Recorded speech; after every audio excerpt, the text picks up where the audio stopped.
Good evening, Randomania fans, and good evening, Final Fantasy Randomizer fans. We are here, and this is the debut of the Chaos Rush Tournament. We will be running 3 races tonight. This is our first race of the night, first race of the tournament. This will be the qualifying week, and tonight to our hosts, I am ShadowWalker227. Our restreamer is Tyrannex, and Lord Fizzlebeef is joining me on the mic. Welcome, Fizzlebeef. Thanks for having me, Shadow Walker. Can't wait to watch some very, very speedy goodness tonight. Yep, we have 13 racers entered. Well, technically 12 that are actually in the tournament. We have one person who's joining just for fun. And we are waiting on one last runner to ready up, and then we will be going live.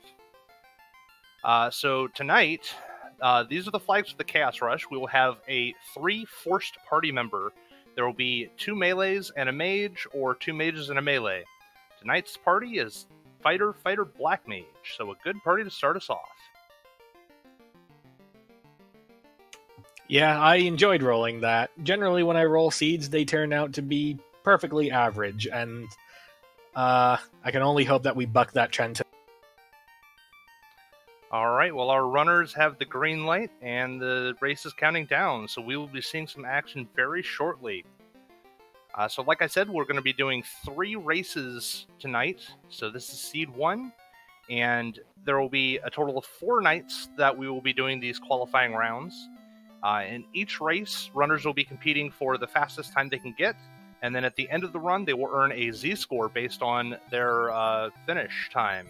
And the best Z-score of the week for each runner will be used to calculate the initial tournament seeding. Right off the bat, we've got Fire 2 and Fast available in the Black Magic shop. We've also got cheap gold bracelets out of the armor shop. Cheap gold bracelets are great.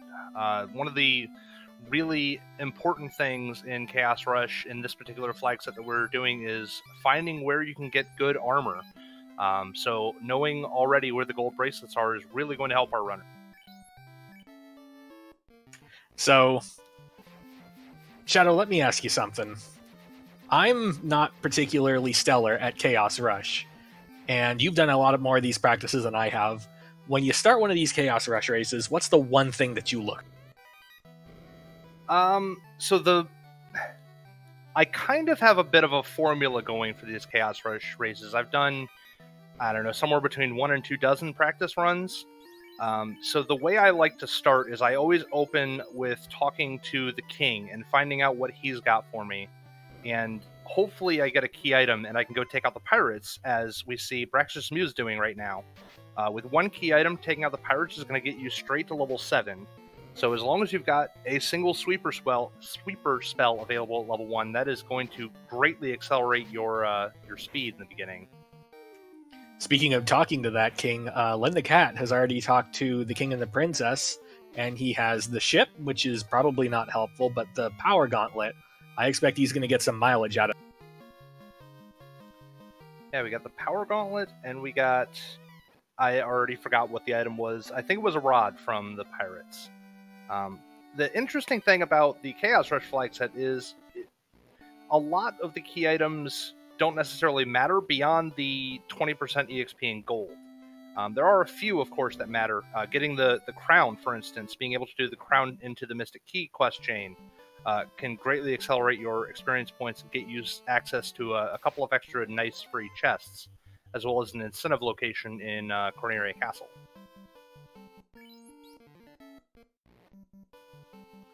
So what our runners are really going to be looking for is some early magic to get us going, something to be able to sweep out fights and kill enemies very quickly so that we can gain a lot of experience points and get some quick level ups. We're going to be looking for enough armor to be able to survive through Topher, and a good grind tile to actually get them the levels they're going to need. So we'll see how this seed pans out and what our runners find today. Well, in terms of cheap sweeping magic, we've got Fire 2 at level 1, which will do, but we also have Zeus Gauntlets in Provoca for 650. Wonder how many of those are going to get bought. Well, we've got Len the Cat doing exactly what I would do in this case. Bought 2 Zeus Gauntlets for the fighters in order to be able to give everybody access to some sweeping magic. That's really going to increase his ability to be able to clear out these fights. We also have Warp available at level 2, which is very nice in that it will give our runners access to a couple of extra trap tiles. A lot of Chaos Rush, you're really looking for an adequate to good trap tile as fast as possible. And without tools like Warp or Exit, it limits what options you have available to you for ease of access. But with Warp, that brings a lot more options to the table. So we're talking about trap tiles, and we all have our lists. We all have our lists of encounters we like, ones we don't like, ones we'll settle for. That math changes pretty drastically in a Chaos Rush seed. What's the worst encounter you'll settle for in one of these? The worst encounter I would settle for? I'll have to think on that. We did get the tail from the old men in Crescent Lake, so that does open up class change for us, which brings options for the knight and some better gear. Also, a little bit back, Falconic dropped a 500 bits. Thank you very much for the bits, Falconic. We appreciate it. Following Braxis Muse, checking out shops in Elfland, we found out that Fade is locked to White Mage at level 3, so unfortunately we're not going to get any Fade Knight shenanigans this time. Yeah, I don't think we've seen Life 2 or Cure 4 either for the Knights, so it's a little bit unfortunate. But I think our runners will have to do with that. Okay, this is a trap tile immediately that I'm drawn to. On Hypes Nova's screen has seen 2 to 4 red Ds. That might not be something he can fight right away, but that will definitely be an option for a good grind. If he can find something here, like Mage Fighter, this is a great way to accelerate him to higher levels and then be able to take out those red dragons. So that's what I would be looking at.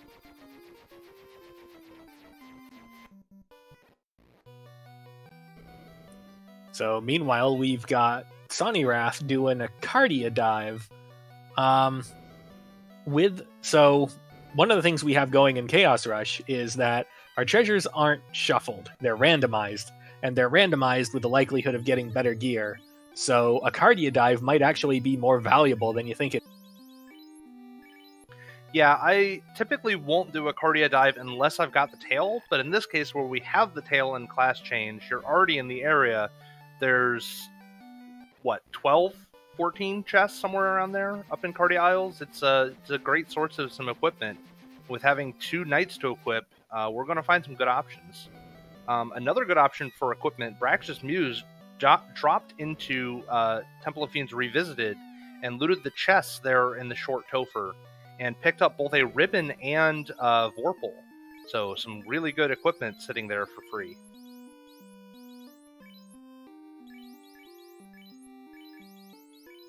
Six and a half minutes in, and it looks like our runners are still working on sussing out gear, looking for some key items. We have the tail, and I have to imagine that's a high priority on everyone's list. We've also got Power Gauntlet at an easy-to-get position.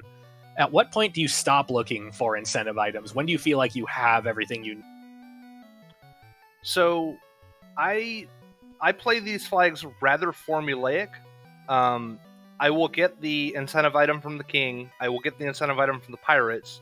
I will go to Sages and Sarda for their incentive items. If I get the crown or tail, I will follow those to either class change or Mystic Key. And if I have the Mystic Key, I'll check the Corneria treasury for the free incentive.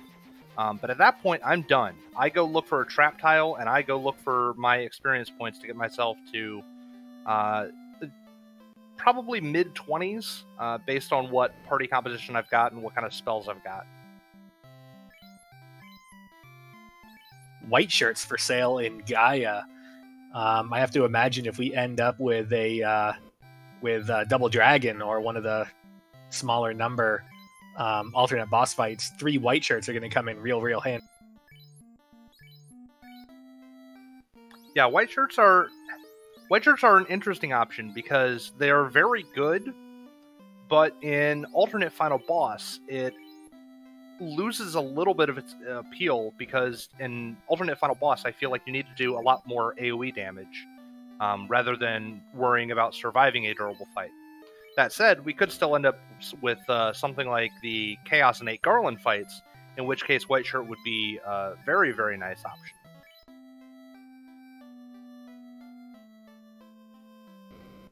Yeah, shoutouts to Tyrannex in chat, our restreamer for the night.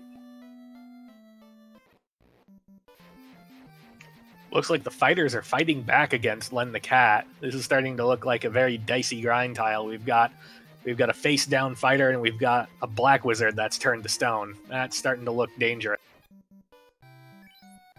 Yeah, but he was able to get some very nice levels very quickly, so I think that one fight will be probably enough to, well, it's also only on one night. Interesting. That might be enough if he has a good weapon, like if you went and got the Vorpal, to be able to actually take out the red dragons.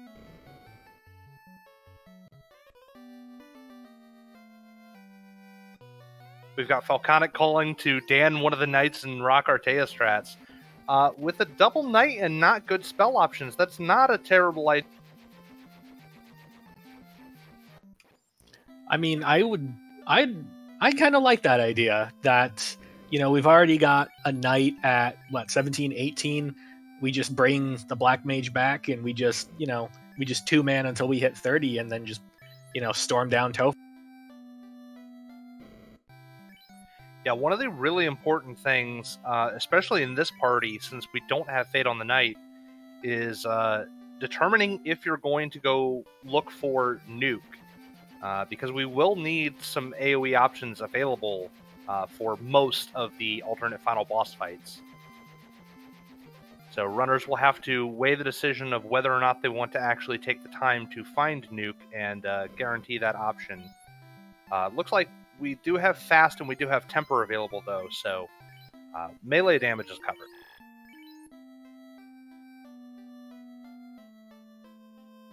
Sonnyrath picking up his Vorpal at the store. No looking for it in a box like any of these other chumps. We're just going to buy it. Radiance in chat pointing out that Nuke was level 6, so if any of our runners were checking Black Magic at Crescent, they actually will already know that, so that is a very good option available for our runner. You're typically going to have enough levels that your Black Mage will have a decent number of charges, even on high-level magic, so being at level 6 is unfortunate, but it's not the end of the world. Hype Nova's checking trap tiles in Volcano and finds the hot and spicy steak, which is always nice to have. Yourself a little steak and wings. It's a good meal. Especially when it's slow cooked over, I don't know, how long they've been in that volcano? I mean, clearly they're heat resistant, right? They live there. You just have to nuke them to get them extra crispy. So at this point, it looks like Len the Cat and Braxious Muse are settling on the fighter mage trap tile. Sonnyrath is probably still looking for stuff, and I have to assume that Hype Nova is also looking for a better trap tile than. Yeah, it'll be interesting to see where all Hype's checks, because there are a couple of trap tiles in Volcano, but you really have to go deeper to check more of them. He does have the option, especially with Warp, of going to check the trap tiles in Ice Cave. It takes a little bit of time to get down to where the trap tiles are, but there are a lot of trap tiles available in Ice.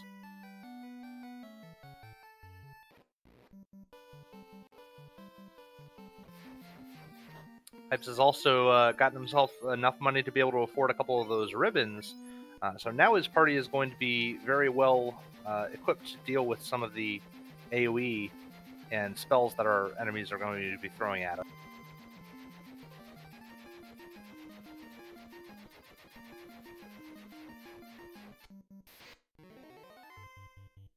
So we're 13 minutes in. What level would you want to be at this point? Or what, sorry, let me rephrase that. What would you want to have accomplished by this point? Because a lot of these seeds tend to be, 20, 25, 30 minutes tops. So at the 13-minute mark, where would you want to be right now? At the 13-minute mark, I would be roughly where our runners are, looking for a trap tile, grinding, hopefully having settled on a trap tile at this point, even if I don't necessarily have some great levels. I want to give a quick shout out to Crimson Avix for updating their Randroid for a new command for us. !Chaos gives a link to the Final Fantasy Community Center Discord, as well as providing a description of the Chaos Rush tournament and what we're going to be doing. Big thanks to Crimson Avix. Thank you very much.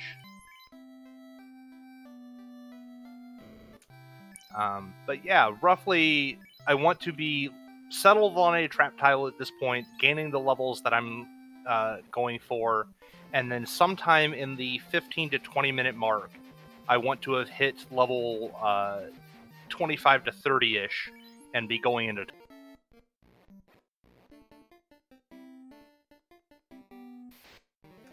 So catching levels on Len's screen, his biggest fighter is around 24, 25. Looks like Brax's Muse is still working on those fighter mage packs, but they seem to be pretty lethal today. Hypesy Nova's taking a shot at the red Ds, and I think that would be the trap tile I'd be aiming for, if any.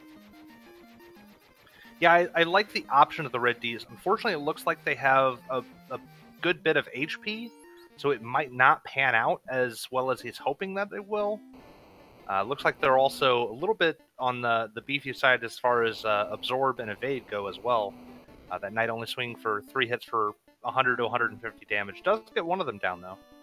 And I noticed very early Quad X out of the Black Mage that didn't stick. So that extends the time to grind even. Yeah, I would be trying to figure out their HP range more specifically. Looks like they have somewhere around 400 to 450 HP at a rough glance. So judicious use of that Quad X could get him some good experience points. Also looks like, unfortunately, they are just hitting too hard. I definitely would be throwing out Quad X at this point and praying that you've done enough damage. Fire 2 gets the job done, though. So those levels are going to provide a lot of spell charges for that Black Wizard, but he's going to have to go revive those Knights in order to have someone to tank the hits while he's doing more grind. Yeah, Faywin's in chat pointing out with Warp, a little bit surprised that nobody's checked the Ice Cave. There are actually, I believe, 5 trap tiles in Ice Cave, and with Warp, that is definitely an option I would be considering as well.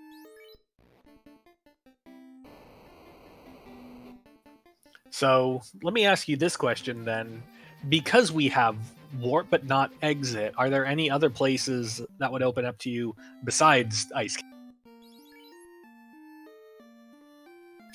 Having Warp but not Exit. If we had the crown to get the Mystic Key, I would say potentially Marsh Cave, given that there are 3 trap tiles in the bottom of Marsh Cave. Unfortunately, we don't have the Mystic Key, though, so that blocks out 2 of those options.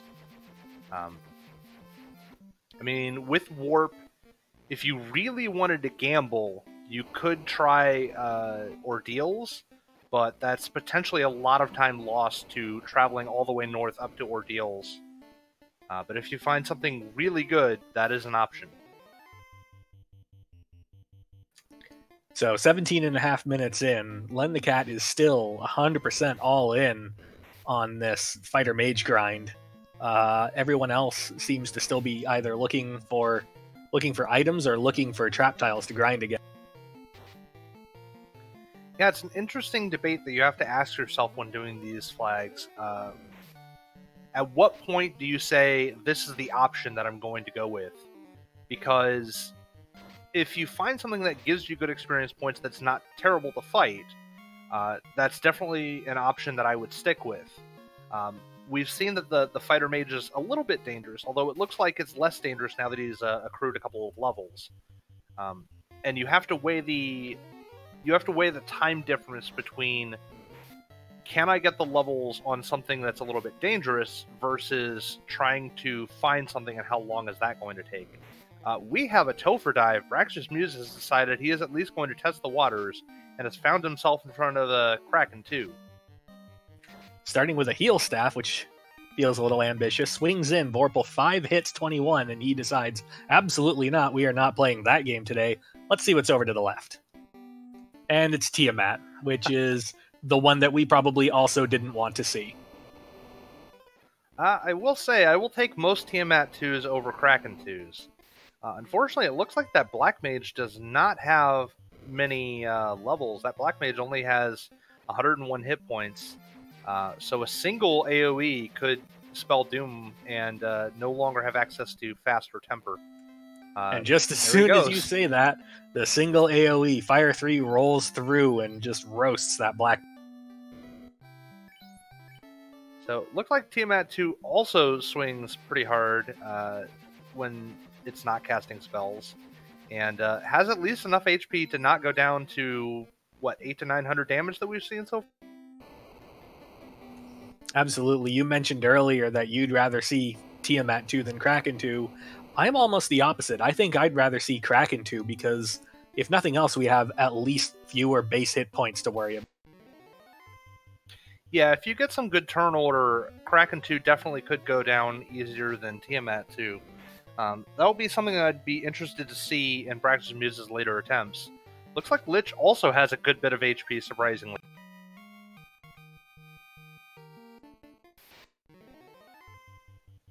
That's at least 700 damage. Lich has to have rolled almost maximum. But the good news is it's still Lich, so it's not going to do anything, and you just keep hitting it till it falls over. So we're going to have our first look at the Chaos fight after, I assume, a lot of healing. Yeah, at this point, honestly, I'd be wondering whether or not you even bother to heal, because you're probably not going to get through this. The only way it would be possible is if you get Carry 2 and Tiamat 2, and we've already seen that Tiamat 2 is quite beefy and does a lot of physical damage. I would be more interested in not bothering to heal, just see what the fight is, and then reset out. And a single knight versus Lich Phantoms, this is over. That knight cannot stand up to 4 Phantom punches. Absolutely, and the even worse news is that that's exactly the fight that we would want to take a higher level Black Mage to, and just let fire a nuke and hope that takes care of the Phantom problem, while the Lich 2s sit around not doing anything. But with that very, very low level Black Mage, I'm kind of curious as to how they're thinking they're going to get through this.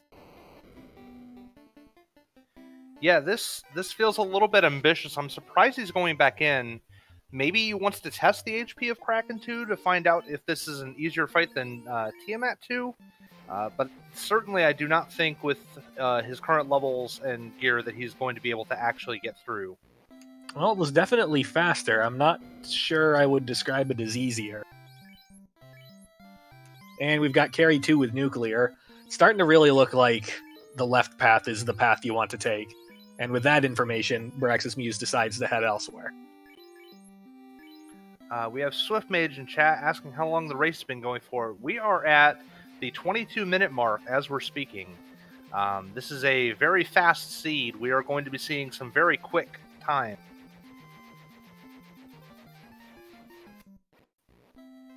So yeah, now that we've seen Lich Phantom, that would tell me go into the mid-30s for levels, and definitely pick up Nuke on that Black Wizard, and possibly even double check if Harm 4 was available for the Knights. A Harm 4 or Harm 3 could actually do a lot of damage in that fight. I was just going to say, with so many enemies, it would probably be worth it just to pick up Harm 3, Harm 4 on a Knight, and then use that instead of just swinging with a weapon until you're down to the 2 Liches, and then you can just melee them down. Yeah, exactly. That's something I'd be looking to do as well. Yeah, Braxis Muse's Black Wizard is only level 7. He really needs to get Nuke for that Black Wizard and pick up some levels so that he has some charges. Harm 1 is not going to do the job, unfortunately. Meanwhile, we've got Len the Cat stepping into Topher. He heads right. He finds Kraken. He decides, nah, let's try. Sawney Wrath is doing a pop grind. This is a little bit of a surprise. With any enemy being anywhere, overworld grinds are a potential option if you have a quick fight off a power cycle.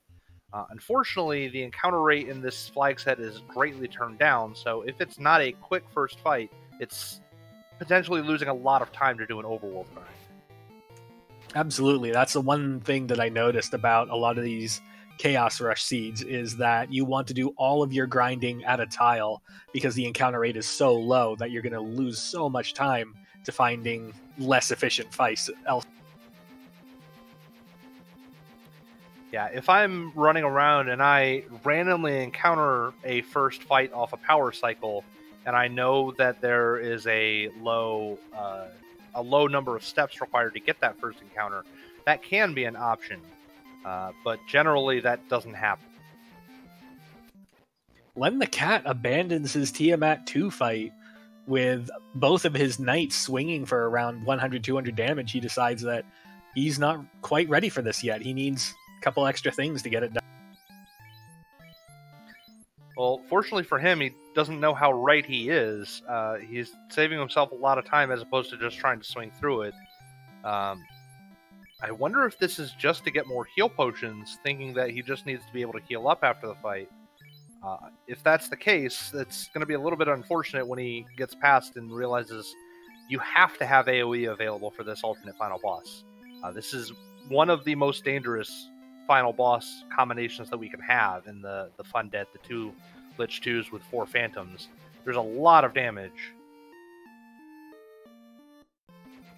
Off screen, we've got our first finish. We have Wappy in first place with an SRL time of 25:12. GG to Wappy, very well done. And what we know is not going to be an easy final fight. If I were a betting man, I would say that Len the Cat is not too far behind. I think that with his levels more evenly spread out, he might actually have a shot at getting through this Topher if he gets okay RNG on the Tiamat.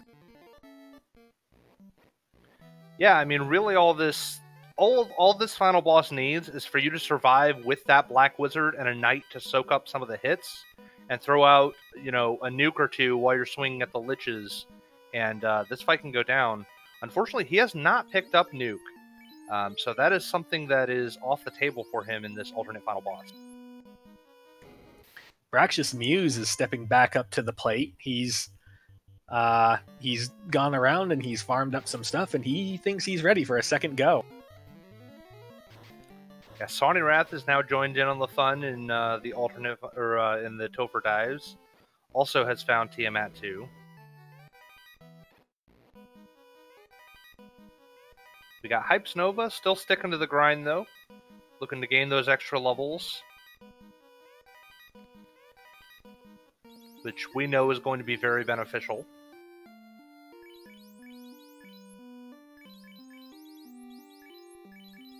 Tiamat 2 is proving to be quite the roadblock for everyone that's wandered into Topher so far.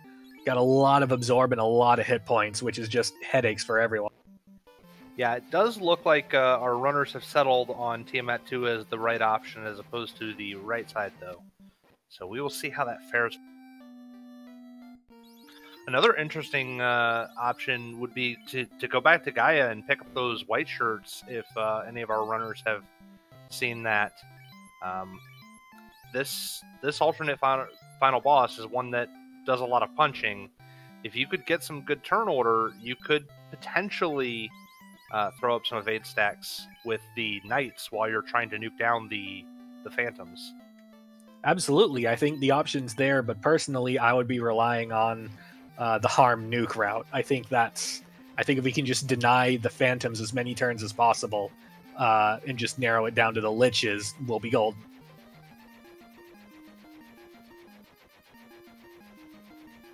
Alright, so as if hearing my words, Sawney Wrath appears to be going to Gaia in search of some white shirts.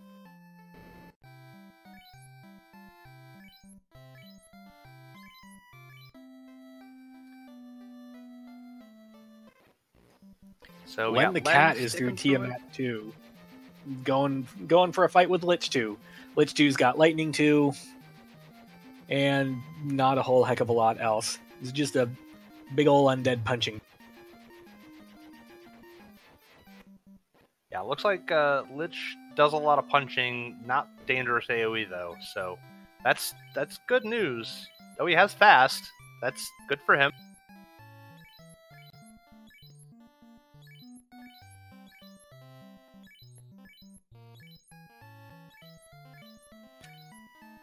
Was Praxis Lit 2 Muse into gets fast through into Lich Lit 2 again. Alright, this is Braxis Muse's second trip to the final boss. Let's see what they've brought to the table this time.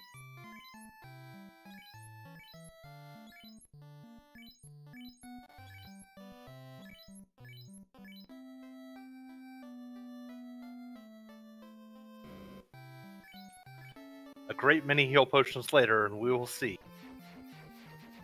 So we're 29 and a half minutes in, and I have to ask you this question. At the 29-minute mark, having seen what you've seen so far, what would you be thinking about doing now to correct what's going on? Because we've discussed harm, we've discussed getting harm, we've discussed getting nuke, but if you put all your eggs into the single fighter basket, what would you do to try to correct at this point? Well, if I had put all the eggs in a single fighter basket, we've seen a defense sword. It was available for purchase in Provoca, and that will get you 2 evade stacks in a single round as opposed to 1 from an invis shirt, from a white shirt. The biggest danger of the Phantom Lich fight is the Lich or the Phantom's punching, so being able to avoid those would be a great help. And our second place finisher, Asher Wells, with an official SRL time of 29 minutes 57 seconds. We got another one through the final fight.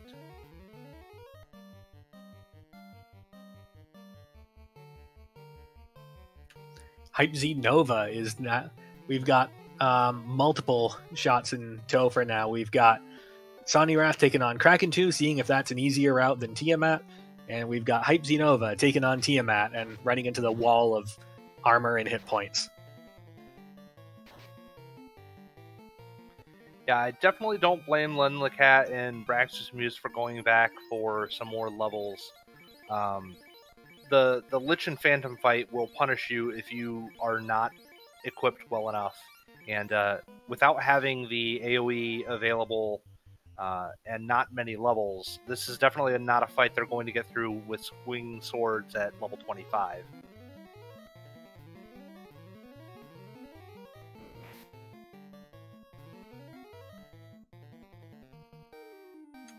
Sonny Wrath powering up for the fight against Carrie. I wonder if they've seen the nuclear so far. I guess that surprise is probably right around the corner. Yeah, we'll have to see. This could be an option. Does have the white shirt, does have the power bonk, gets the fast out, so potentially a lot of damage coming out. 5 hits for 73 is not as much as we were hoping for. 7 for 568 does do it. And just like that, we have a third place finisher, Cheesenator HS, finished with a time of 32:06.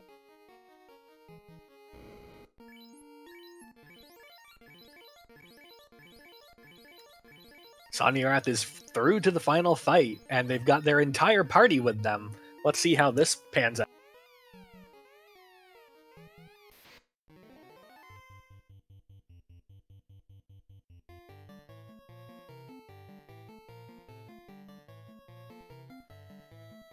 Alright, so we've got a couple of melee attacks going out, and a lit 3 it looks like.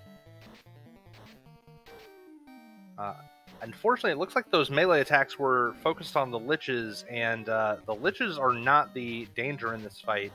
We really need to eliminate the Phantoms as fast as possible. I would be throwing those melee attacks at the Phantoms. Absolutely, and as you say that, we watch the Phantoms just tear into this party. No amount of armor is going to save you when you're getting slapped for 150 damage a swing, with 4 swings coming at you. And just like that, it is over for that attempt. And Sony Wrath has said, nope, I'm going to go figure something out. I will go get some more resources and we'll try this again. Len the Cat and Hype Z Nova are back on the Topher horse, trying to see if they can bulldoze through this. First gotta smash their way through the Tiamat 2 hurdle, and then it's on to the final boss. Alright, so Sony Wrath picks up Fire 3 at level 5. That's definitely going to be better than any of the other options available, but it's not Nuke. I can only assume that he didn't check the Crescent Lake shop to see level 6. It's true that it's not Nuke, but at the very least, we've got some elemental vulnerability happening for the Phantom. Yeah, it will do comparable damage to Nuke on the Phantom, so that will definitely be a big help. It's probably a little bit less on average, but reasonable damage. We've got Len the Cat and Hype Z Nova on the very meaty Lich 2 speed bump. Hype Z Nova is through, Len the Cat is almost through. Looks like Sony Wrath has changed his mind and decided that the right path is the option that he prefers. It's working out for him right now. We'll see how that goes. The Kraken 2 fight is legitimately faster than that Tiamat 2 fight. It's just way more dangerous of a fight, is the trade-off. That Black Wizard scrapes by with 93 hit points, it looks like. So, hopefully doesn't take another attack or another AoE. So we've got Hype Z Nova taking on the Fun Dead pack. Lich 2's letting out Lightning 2, but those Phantoms are just tearing into those top 2 knights. Yeah, Len the Cat is now also on the final fight again. Unfortunately, looks like the knights are taking a lot of damage very quickly, and this is not boding. No, it took too many rounds to get those defense stacks up. We've got one knight at 3 hit points, and we still have AoE with the Black Mage, but 1 hit, and we no longer have that option. Unfortunately, these Phantoms are just brutal. They do a ton of damage. Even if you don't have high percentages. The percentages, by the way, are 50% to 200% in this Chaos Rush tournament, and you still see the Phantom swing for 400 damage.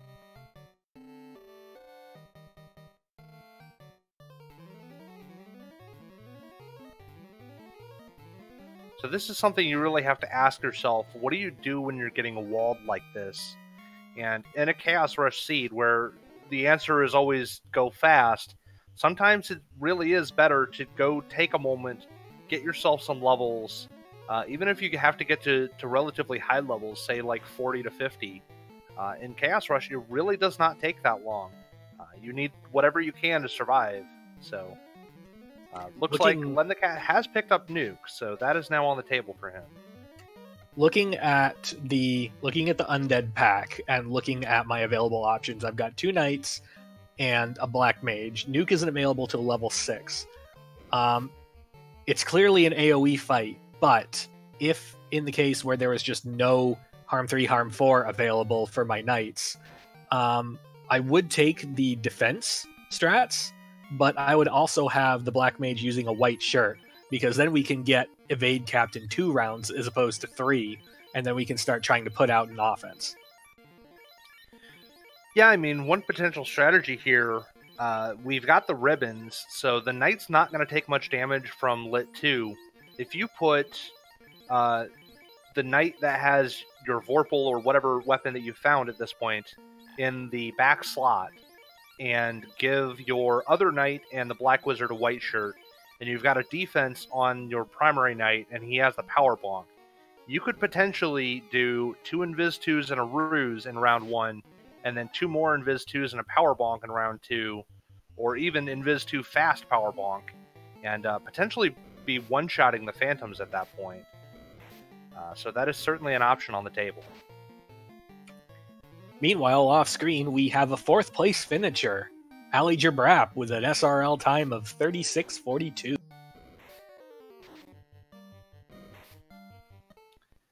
Yep, so we're starting to get some runners trickling in here.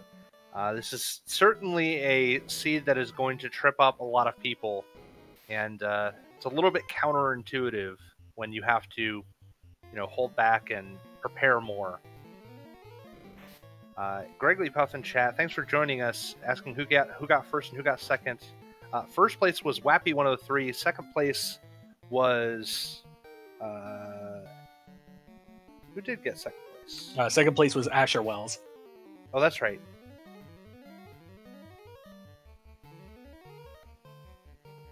Yeah, Wappy, then Asher Wells, then Cheesenator got third, Ali Jabrap got fourth, and we are currently battling to see who gets fifth.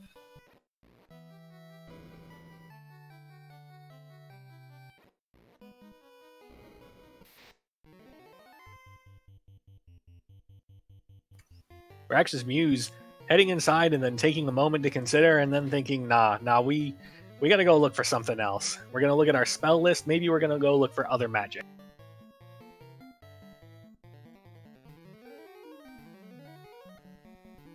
So it looks like Len is still sticking with the left side. Sarni is still sticking with the right side.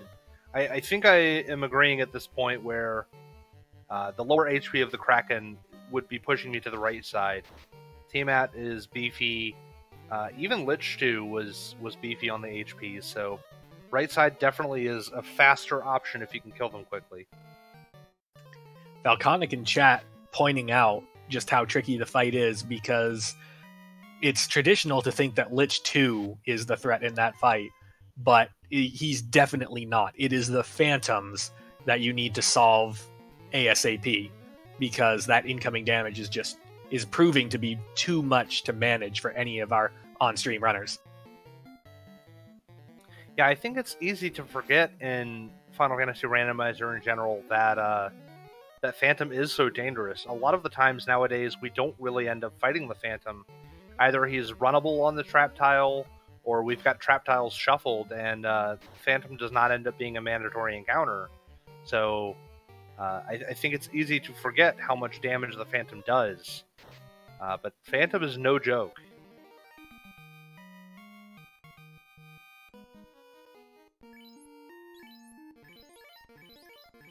Wappy also pointing out that Sunsword was viable in Provoca and could be an alternative to using the Vorpal, relying on the bonus damage to undead as opposed to the higher crit rate.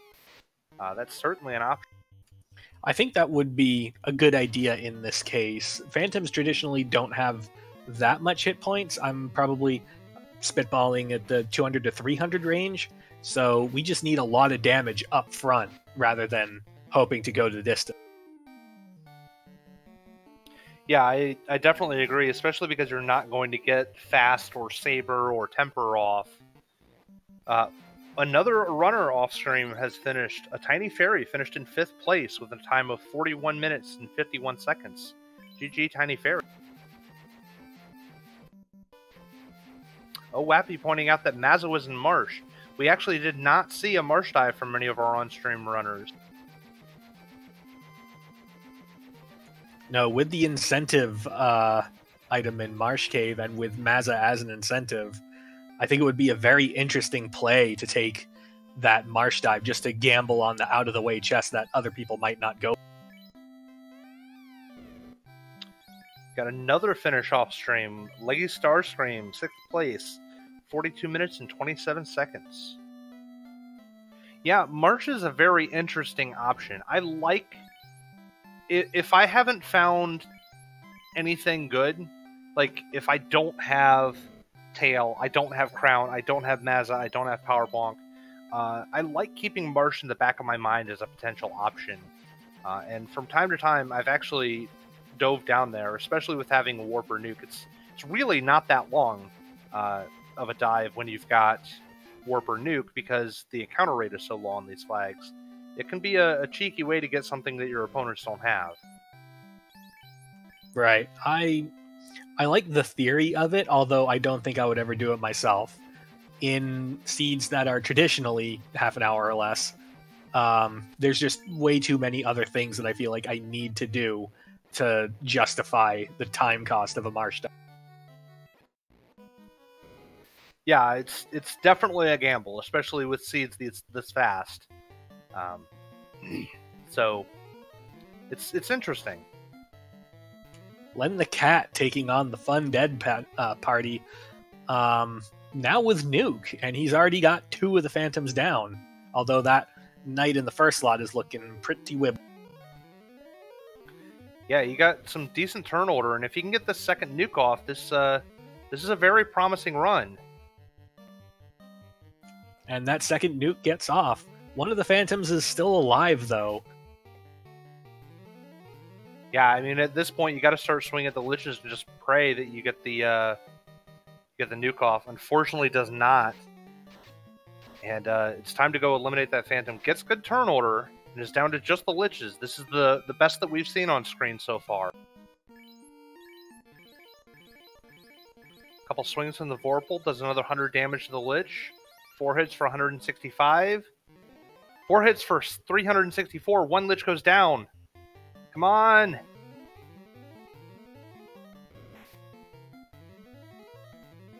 Unfortunately, takes an Ice 2 to the face. But definitely is much better equipped now to be able to fight this final boss. Absolutely. It felt like that party went down to an unlucky melee crit from Lich, and from Nuke not quite doing the job it needed to by wiping out all 4 of the Phantoms. I'd be doing this. I'd be heading right back inside to give that another whirl. Yeah, absolutely. I think at that point you kind of have to rely on getting a little bit of luck to go your way. I think I would be meleeing the Liches and just relying on Nuke to get through the Phantoms, hoping that between 2 rounds of nuking, you can get enough damage off on those Phantoms to take them all out. And then if you don't, then switch over to meleeing the remaining Phantom. Raxus Muse taking on the Fun Dead pack with his nukeable Black Mage. Already got 1 of the Phantoms down, but he's also already got 1 of his Knights.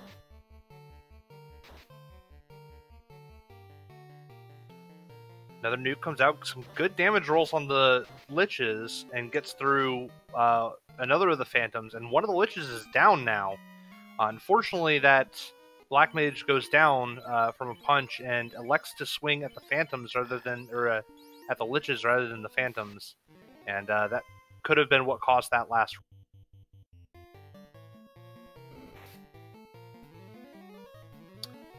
Tiny Fairy joining us in chat points out that 2 Harm 3 casters, we did not see any of our runners see Harm 3 on screen, so perhaps a little bit of an oversight that they didn't check that.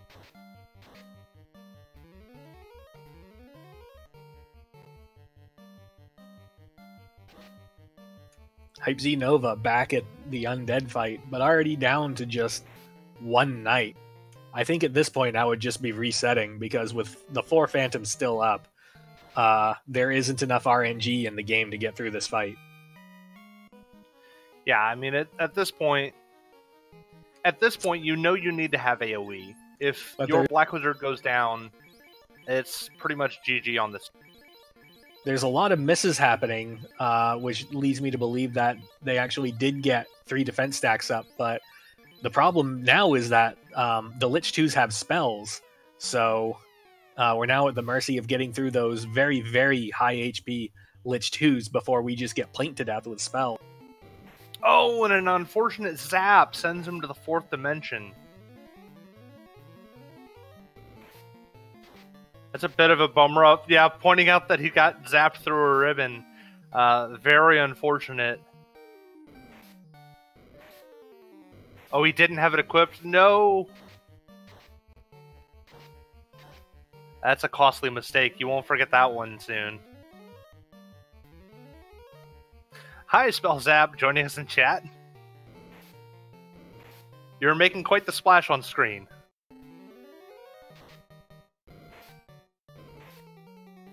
Who summoned Zap? I believe it was Lich.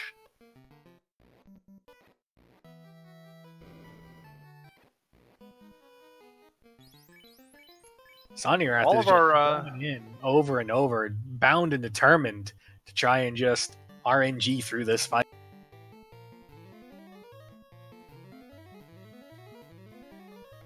Yeah, it's unfortunate that our runners haven't seen the Harm 3 available to the knight. That would make this final fight almost trivial at that point.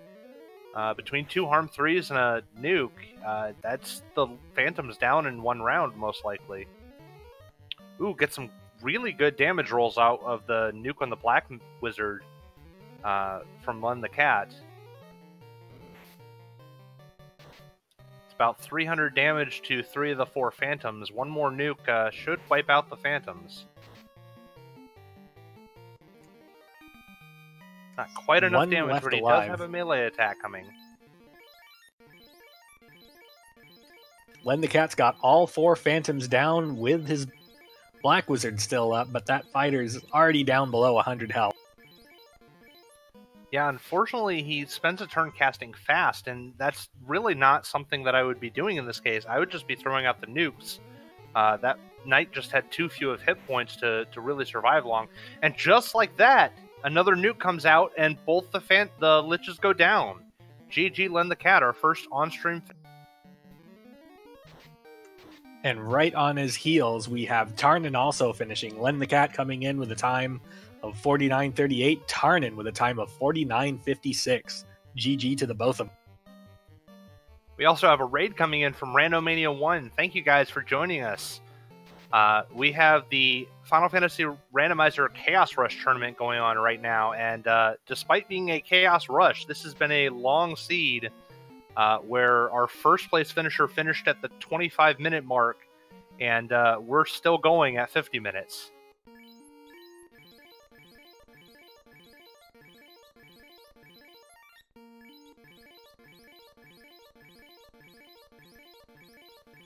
So we are hopefully going to have Len the Cat in for an interview very shortly.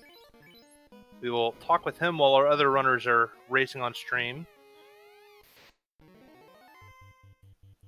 Hypes Nova back on Lich 2, going for another attempt, and Sonirath back in the bowels, fighting the Phantoms and Liches again. Opting for Quake, and does get one of the Liches. Unfortunately, Quake is not super good for Phantoms, which are the real danger. Right, it's once again misidentifying the real target of this fight. No one's really dying to the Liches, it's the Phantoms just meleeing this party down.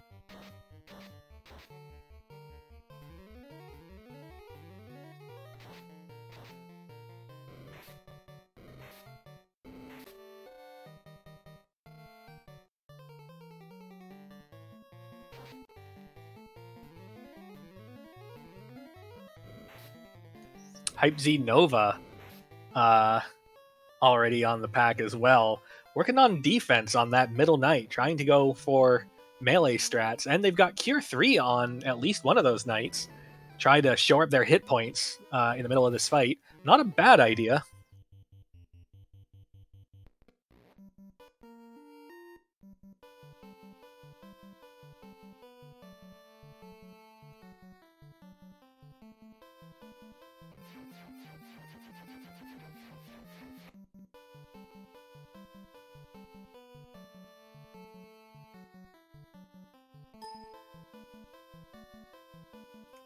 Already back, Hype Z Nova's party already down to the one knight below 100 health. Still going with defense stacks, but too many. Oh, man, to crit from a Phantom for 327 just obliterates him.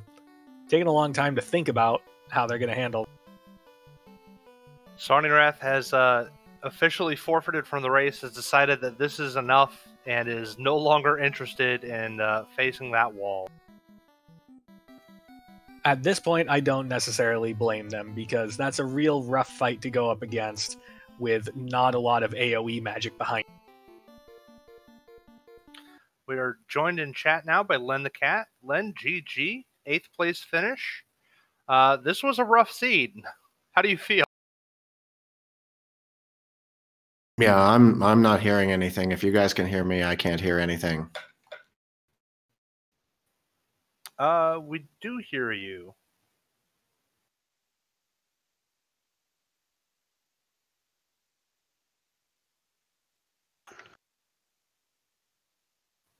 GG, Sonny. Sorry that you had to forfeit. I mean, I was going into this race extremely cold. There was, like, at that point, there was just really no way I could feasibly see to finish it.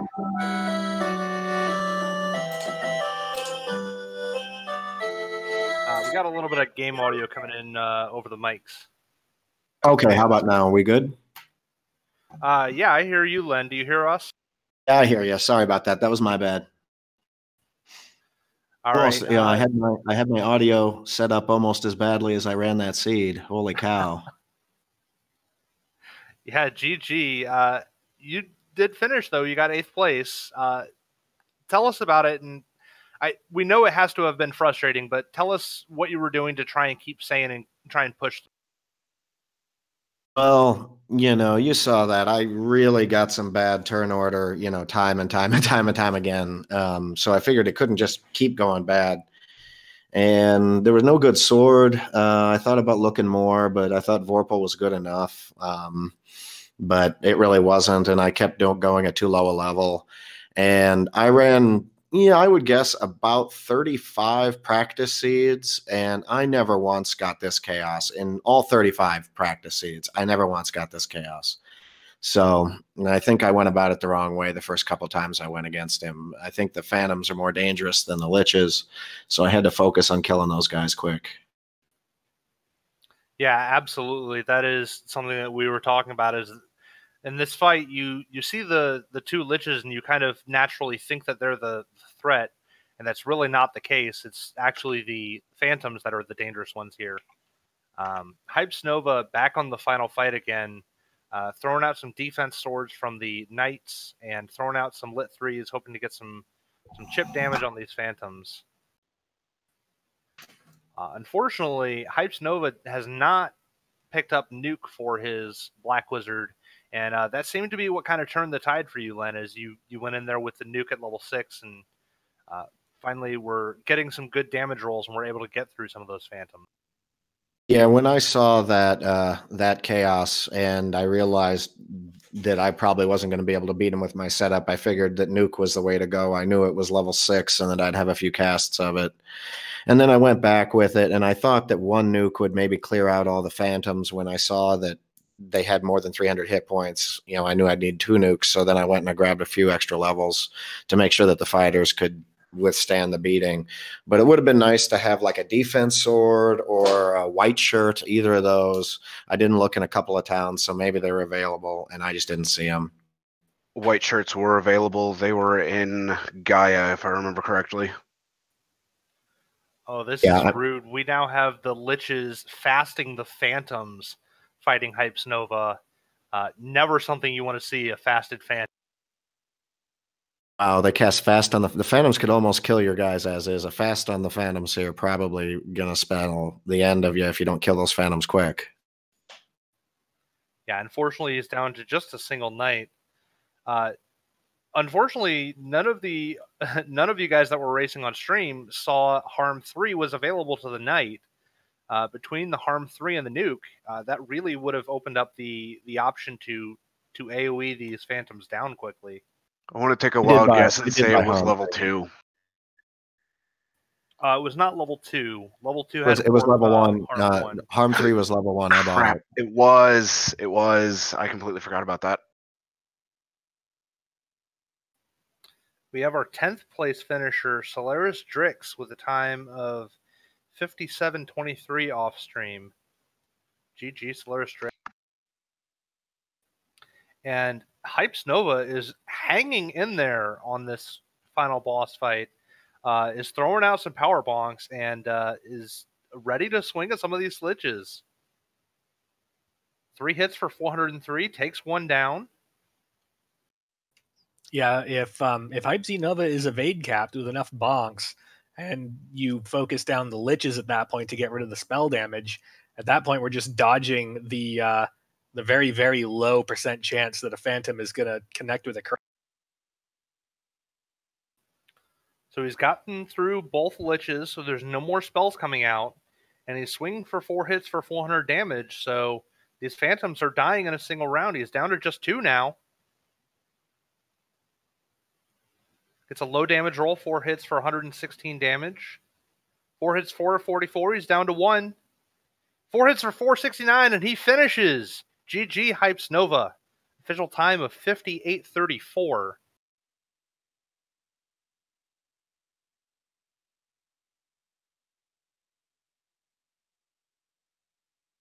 Wow, this really was a tough chaos. We're kind of lucky that we had 2 knights and a black mage. I hate to think about this one with a thief, and a white mage.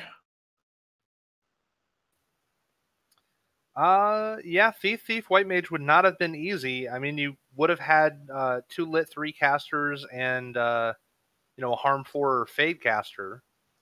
And a Fade caster. Fade was level 3, but locked to White Mage. So Thief, that's right. White Mage might actually have almost been easier. No, because the amount of hit points you're going to have with that party is so low that you're not going to be able to survive very long against that chaos compared to the knights, which scale their hit points up a lot higher. It's true. We have Brax's Muse putting in a good run this time. Has gone with some Fog 2s, and that really seems to have done a decent bit. His knights are now only taking, 150 damage. Gets through all the phantoms. Throwing out a couple of nukes and a couple of swings at these liches. A nuke, and the second lich goes down. First lich goes down to melee, and GG. Brax's Muse finishes 12th in this race with a 59:59, putting it just short of an hour. GG to all of our runners. That is everyone. So we are going to get set up and give our runners a few minutes while we're getting switched over, getting a new race room up. And we will be setting up for the new race. In the meantime, let's have a chat with Sunnyrath real quick. Tell us about your grand strategy going through the seed, and what went through your mind when you saw that final boss. So when I saw the final boss and I got hit by the phantoms for as much as I did, the only 2 words that went through my head were, "Oh no." And at that point, I didn't know that Nuke was level 6, and I also didn't know that Quake was level 6. I completely forgot that Harm 3 was level 1, which would have been great on the Knights, and Nuke on the Black Wizard would have been great. The problem I faced, though, throughout most of the attempts when I got to Chaos was that the Phantoms would just instantly eat my Black Wizard alive. And so I wouldn't have been able to get any nuke casts out. I was lucky to get power bonks off when I was trying to, as well as the white shirt casts. Things just did not go well for me. Though I was really happy when I found the white shirt. I knew I was going to be looking for a white shirt defense sword, maybe a protect spell, just something I could use. Fog 2. Any AoE fire spell or any AoE spell at that, which I was able to find, and then some sort of grind, which I found the Tyro tile in Volcano Armory, which definitely put in some work, and then I went to Peninsula Power to see if I could earn some more money so that way I could finish gearing out my characters, and then Chaos just ate me alive. And Nuclear on carry was an unpleasant surprise. Yeah, that was a bit of a rough one. We are also now joined in by both Braxis and Hypes Nova. GG to both of you. You were both able to finish that seed. That was a rough one. GG for sticking in there. Yep, thanks. Maybe it's just me, but the way I was looking at that seed, seriously, can one person get more bad turn orders or low rolls and bad RNG in one seed as I did? Good God, it was ridiculous, those nuke rolls for 170. Get out of here. I just kept getting assaulted by phantoms. Same. I mean, honestly, I thought I was doing really good. I mean, I was ready to dive Chaos at 16 minutes, made it to the Chaos fight, and just got, obliterated. And even after I leveled up 20 more levels, I still couldn't do it.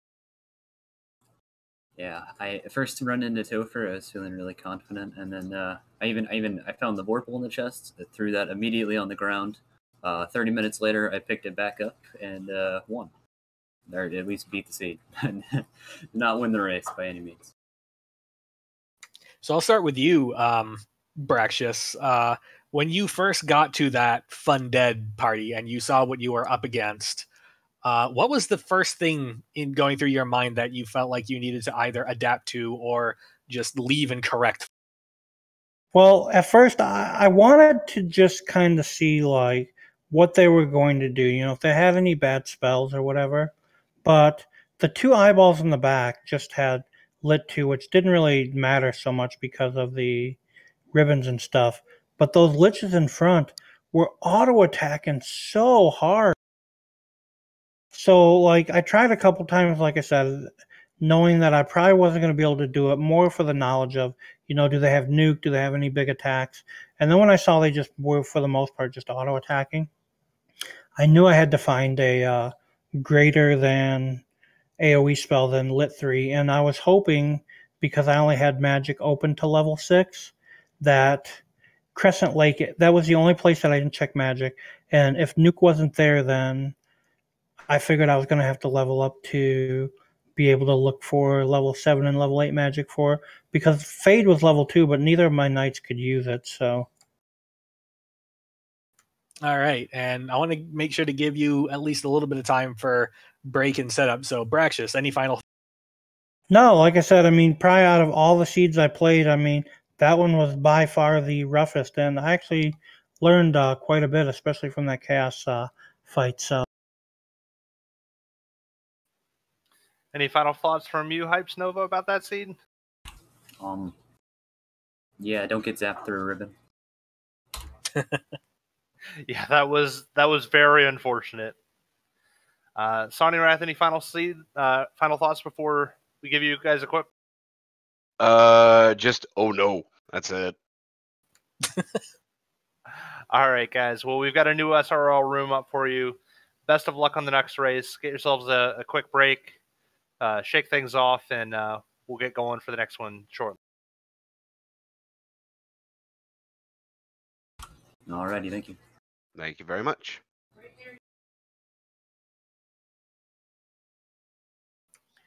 All right, so Shadow Walker, we've just completed the first of 3 races that we're going to be doing tonight. If you're a runner in this race, what are your thoughts going into the second run? What are you thinking about the most? So, one of the hard things about this is, especially for our runners that finished later, you've just gotten through a 50-minute seed of what should have been, quote unquote, should have been something where it was around the range of like 25 minutes, 30 minutes.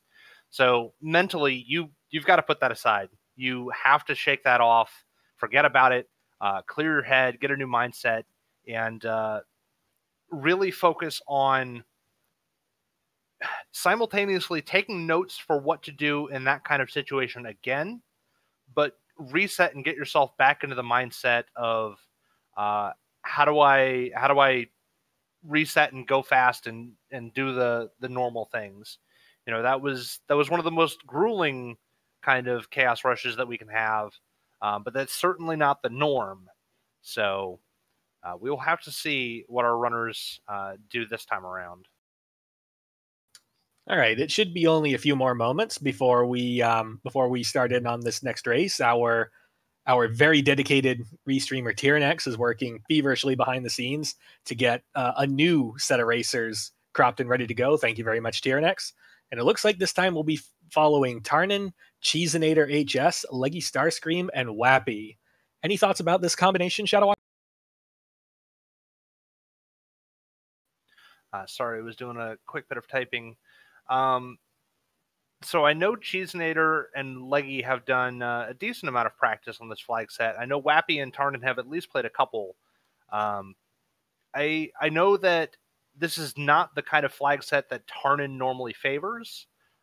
This is a very go fast, wild loose that doesn't necessarily fit into his style.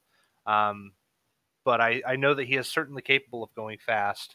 Wappy, as we just saw, it can go fast even in the roughest of circumstances sometimes. So Wappy is definitely a bit of a wild card, and Leggy and Cheesenator are also going to show us what they're made of. They're certainly no slouches either. So hopefully we will get a more enjoyable seed for our runners, and we'll have a better time going forward.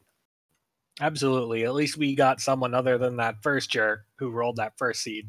I'm expecting big things.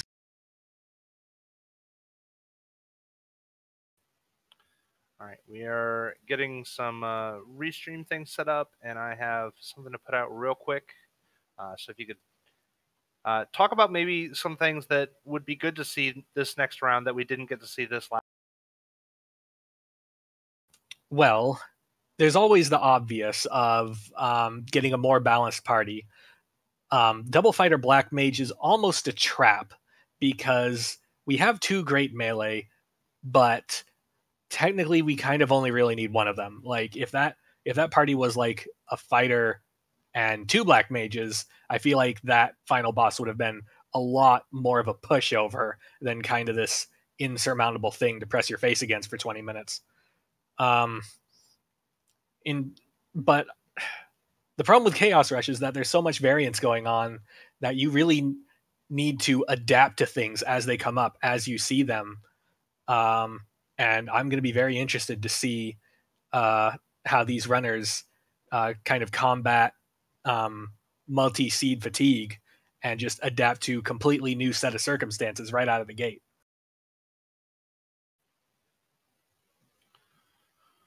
All right, so we're still getting things switched over. I haven't seen any of our runners actually mention what the party is just yet, so even we don't know.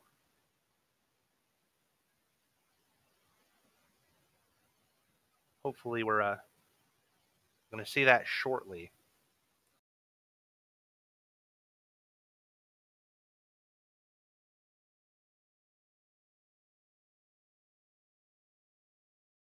We'd like to thank you for joining us tonight on Randomania 2 for the first ever Chaos Rush tournament.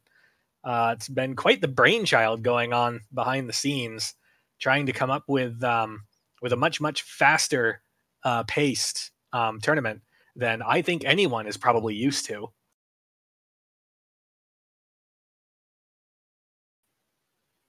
Well, looks like the new Randroid command is going to have to be updated. I'm going to have to shoot something to Crim.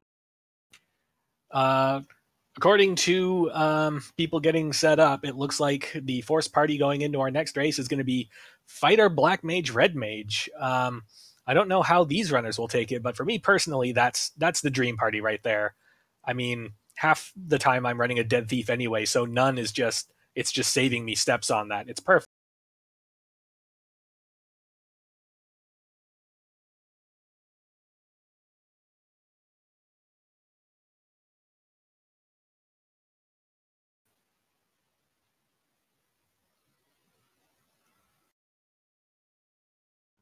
Just a little bit more work going on behind the scenes, getting everything set up and straightened out.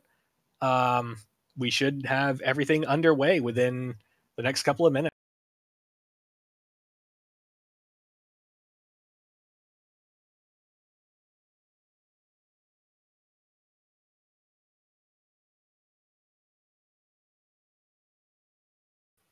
All right, sorry about that. Just trying to get some background things covered up, or cleared up rather. So hopefully we'll be getting that layout switched around real shortly. Thank you again, Tyrannex, our restreamer for the night, putting in a lot of work to get you a variety of runners on stream and be able to see different people's performances tonight. Throughout the week, we are hoping to get all 22 of our runners for the Chaos Rush tournament restreamed. And then after week one, we have still a little bit of time. After week one, when our runners get placed in the seed, we have 22 runners. So with the format set up, our runners are going to be divided into pods of 4 runners each. And since we have an uneven number to get pods of 4, the top 2 runners from the round of placements are going to get a bye for the first week of pods. So whoever scores the top run for the week and the second highest run for the week will get a week off as the rest of the runners are battling it out to get down to a total of 16 runners. That means that in the 5 pods of 4 that we have, in each pod, the first place runner and second place runner will advance, and 4 of the 5 third place runners, based on the points that the runners earn in their pods, we'll talk more about that later, will be advancing to our round of 16. And from there, we're going to have 4 runners each in each group, and we'll continue to narrow the field until we get down to a final 4 for our finals. So we'll have, looks to be about 5 weeks of action for this Chaos Rush tournament.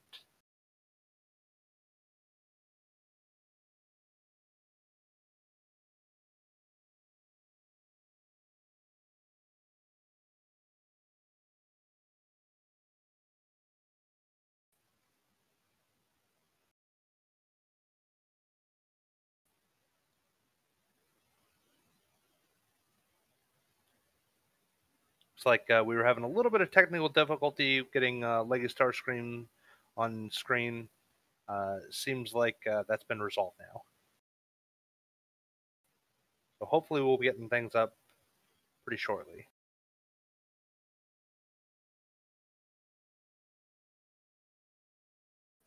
Just a few minutes away from the start of the next race. Most of the runners are ready to go. The last few are getting ready, finishing that little water break themselves. I just want to give Tyrannex is doing a heck of a job for us behind the scenes right now. Give him subs, give him hugs, give him bits, just show him some love.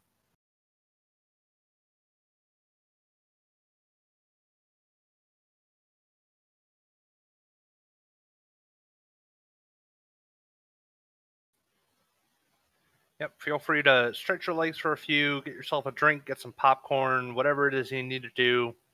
And very shortly we will have some more Final Fantasy Randomizer action for you.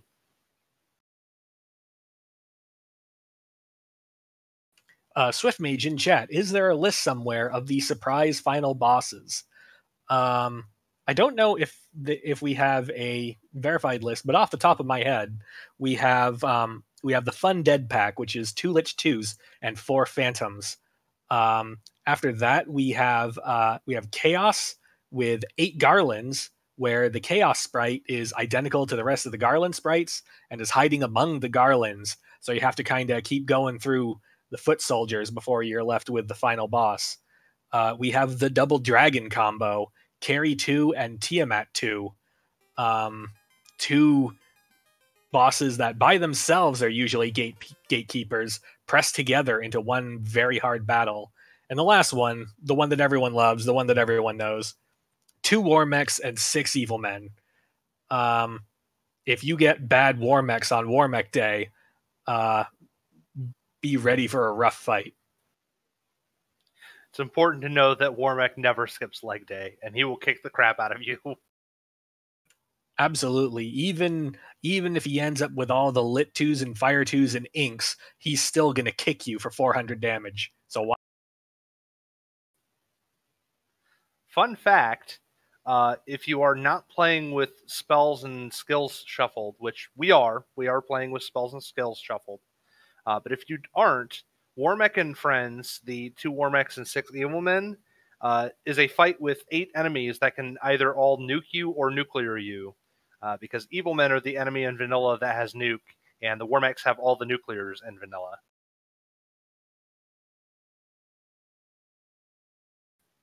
Hey, we have our 4 runners on stream. So we've got our Fighter, Black Mage, Red Mage combos. All set to go. I really like the look of this party. I'll say it again. I like it a lot more than Double Fighter Black Mage, because that Red Mage is going to have access to roughly the same amount of white magic out of the gate. So we're no longer leaning on Tail to have more than one spellcaster. Yeah, I think Fighter, Black Mage, Red Mage is probably my favorite party to get in these Chaos Rush seeds. The Black Mage just to have guaranteed access to things like Fast and Nuke and Temper. The Red Mage for a good access to Black Magic, as well as likely access to things like Life and Life 2 and Fade. Also gives you good potential for having Exit. And then the Fighter to be able to melee to clean up some of those tougher single enemies that you come across.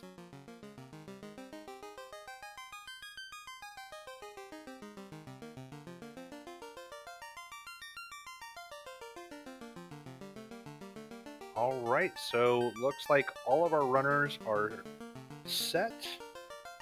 So we are taking just a moment more, and we will be giving our runners the green light.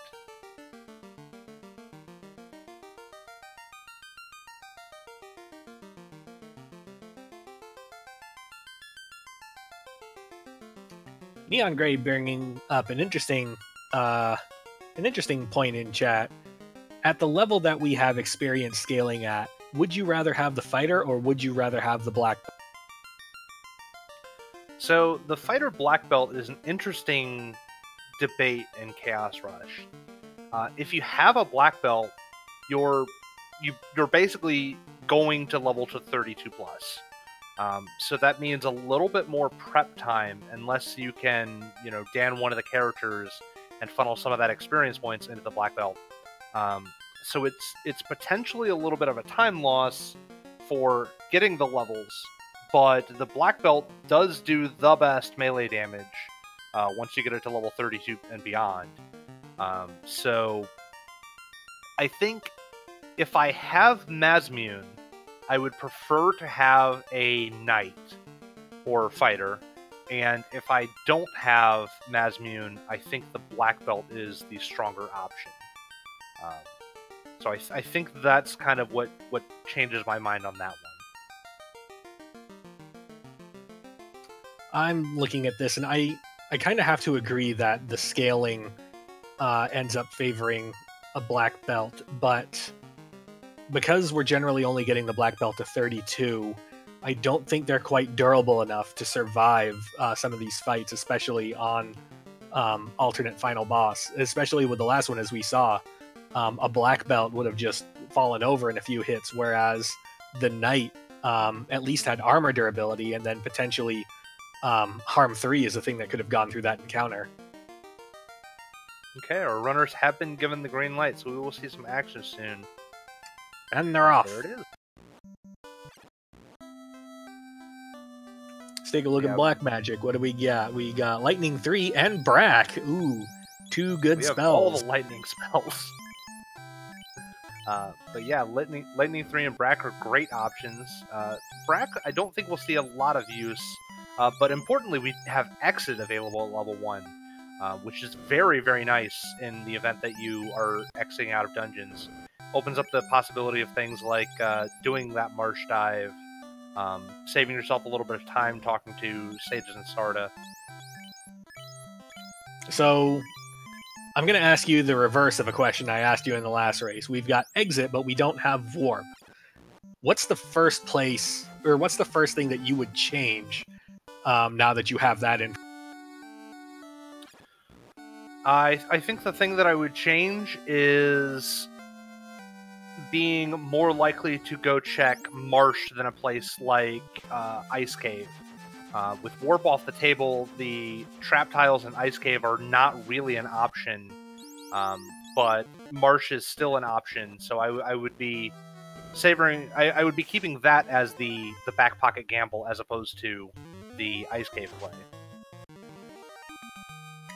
Looks like all of our runners are headed for TOF to slap Garland around real quick and see what we can get out of the very, very thankful princess. Xerxes Light pointing out the exclamation chaos command. Absolutely, you can join our Discord there, or you can check out the Final Fantasy Randomizer website itself to play some FFR of yourself if you like what you see and you want to get involved in the game. A lot of great resources available in both this Discord and the Final Fantasy 1 Tournament Discord for new runners, so We'd be glad to have you, glad to teach you the game and get you up to speed on how to go fast and play these crazy flag sets that we're seeing. Looks like King and Princess are giving us Bottle and Ship. Not going to do a heck of a lot for us other than give us that key item scale. Yep, Bottle and Ship, and then the Pirates have the canoes, so we've got some key items, though. That's good. That's important. That's a lot of experience points that we're gaining, so it's like Tarnin's going to go check his incentives, going to check out what the Sarda has and what the Sages have. Leggy Starscream following suit. I imagine that's what most of our runners will be doing. Looks like we've got Bible Zeus gauntlets again. This time a little bit more expensive, but still very cheap at just over 1,000 in Provoca. Sarda's got Slab. Still no real help in terms of what we're looking for. Let's see if Crazy Old Men have anything. So having both the Slab and the Bottle would be the only time that I'd consider doing what Tarnin's doing now and going up to Gaia. Does find opal bracelets for his trip, though. Very cheap, too, less than 10k. But that's the only way that I would consider... Oh, and a viable ride. The only way that I would consider actually going up to Gaia and Lethane and doing these fetch quest turn-ins is having both of them. Provoca shops seem to be loaded. In Magic, we've got Life, we've got Fade, we've got Ice 3.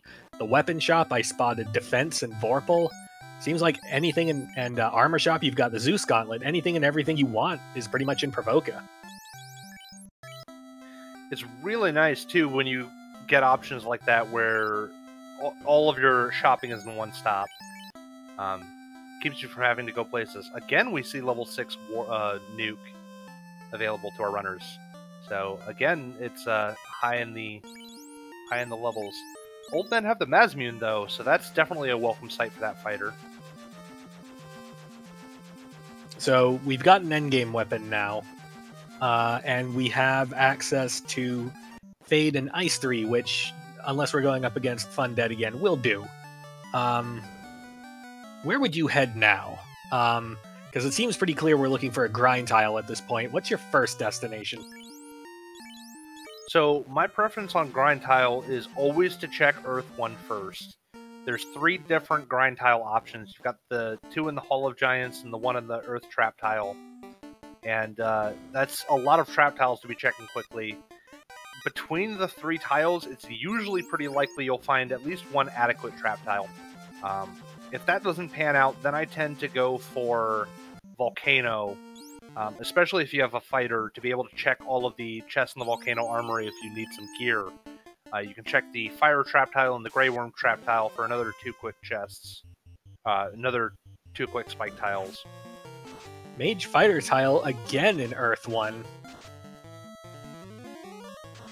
Yeah, this time we also have better spells to be able to take them out. We've got Lit 3, we've got Fade, and that's going to be much, much faster fighting this trap tile.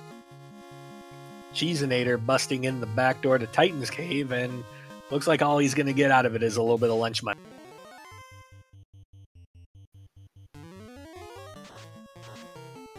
Yep, unfortunately, finding gold in chests is probably the least valuable thing that you can find in this flag set.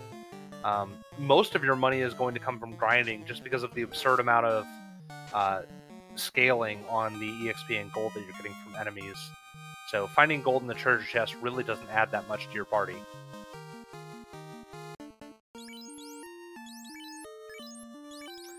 ETAP, there is an FF4 free enterprise race that's about to start on Randomania 1. Randomania 1 is hosting Randomania 2 at the moment.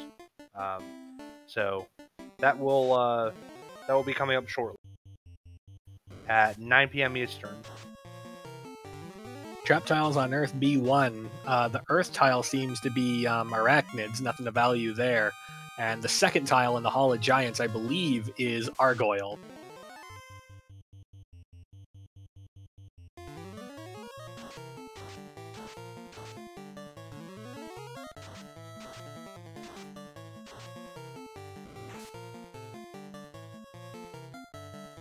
Alright, so we've got Lady Starscream checking out the Volcano Armory. We're going to see if we have any decent options here.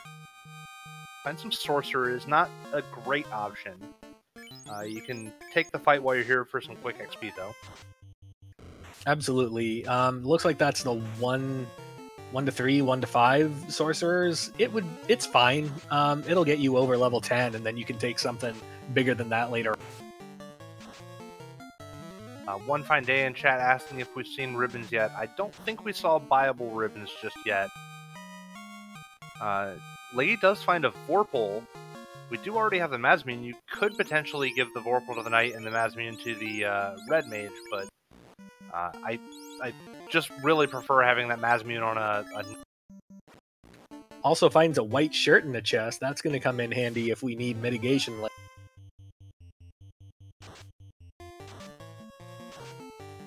Okay, so it looks like all of our runners except for Leggy have settled in on this Mage Fighter tile. I really like this as a grind option. It was easy to get to.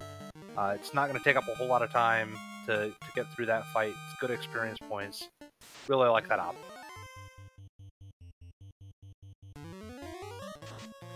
So I think with this party composition and having the Mazmune, I'd really be looking for level 24, 25, get that 5th hit on the Knight, and then I'd be trying a Topher. Yeah, I'd agree with that. If nothing else, we can get data on what we might need for that final boss fight. And looks like Leggy Starscream has found the 4 Agama tile. I think I would be much happier with this than I would be with a fighter and some mages. Unless they have something bad, like say for instance... I thought this was... I don't think it was a tile. I think it was a random encounter. It looked like a tile. I'm not sure. Maybe I'm wrong about that.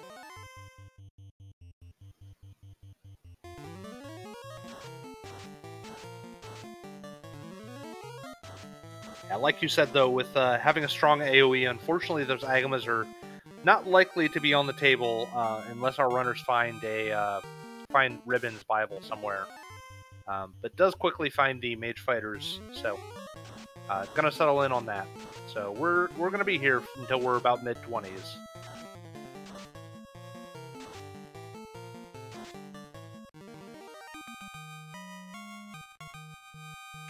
Let's see if I can get a handle on who's doing what where. We've got Leggy's party is up around the 15-16 mark.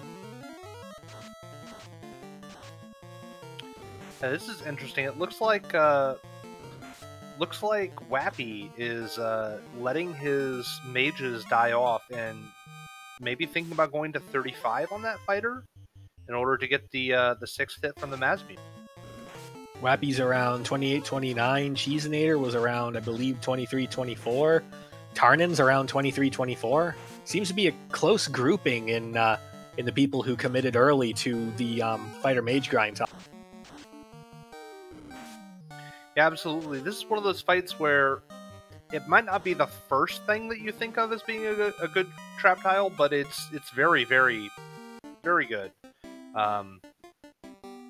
It does not take you long to get to, level 30 when you're fighting fighter mage.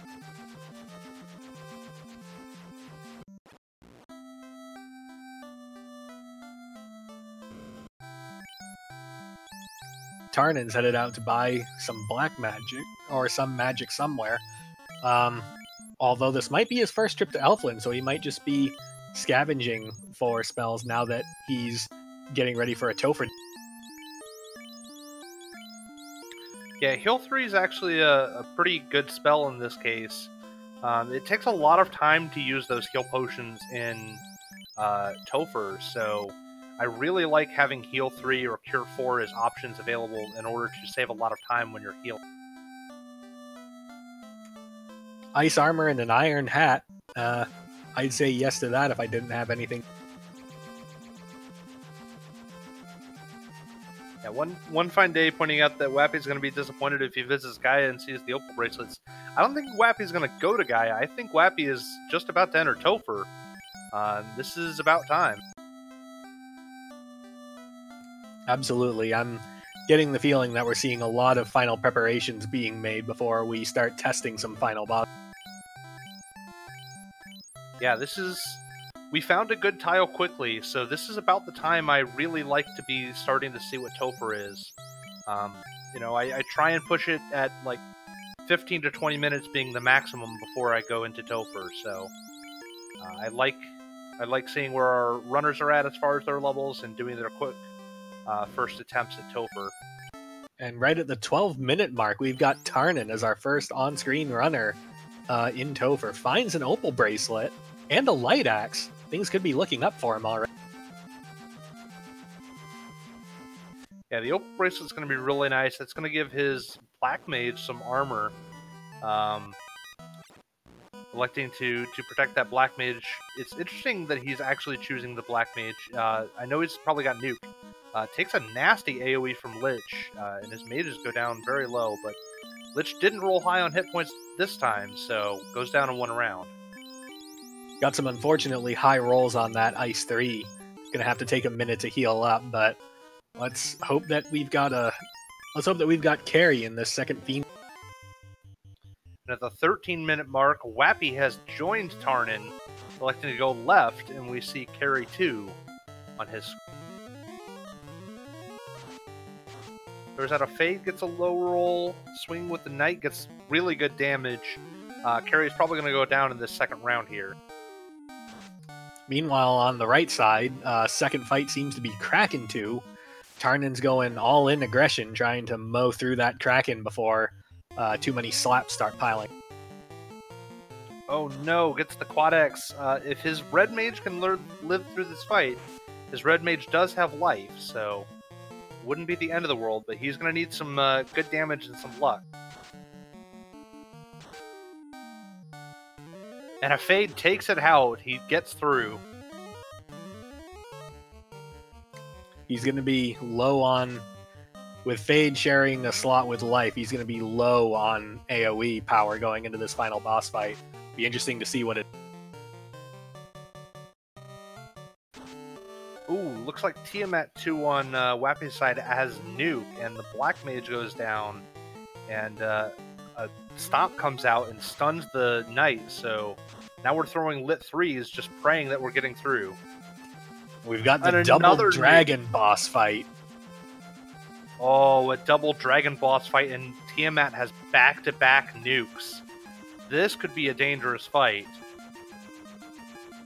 Tarnan's electing to go for Tiamat first. Let's see if he can get through this before the fireworks start.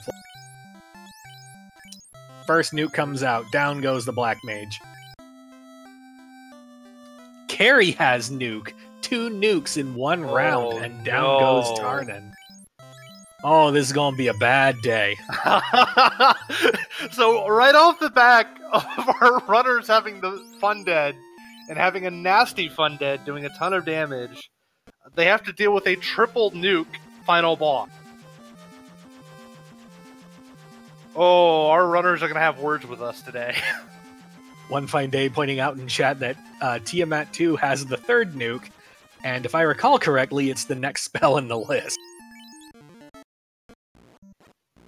Edstream, where's the cure for? Please no.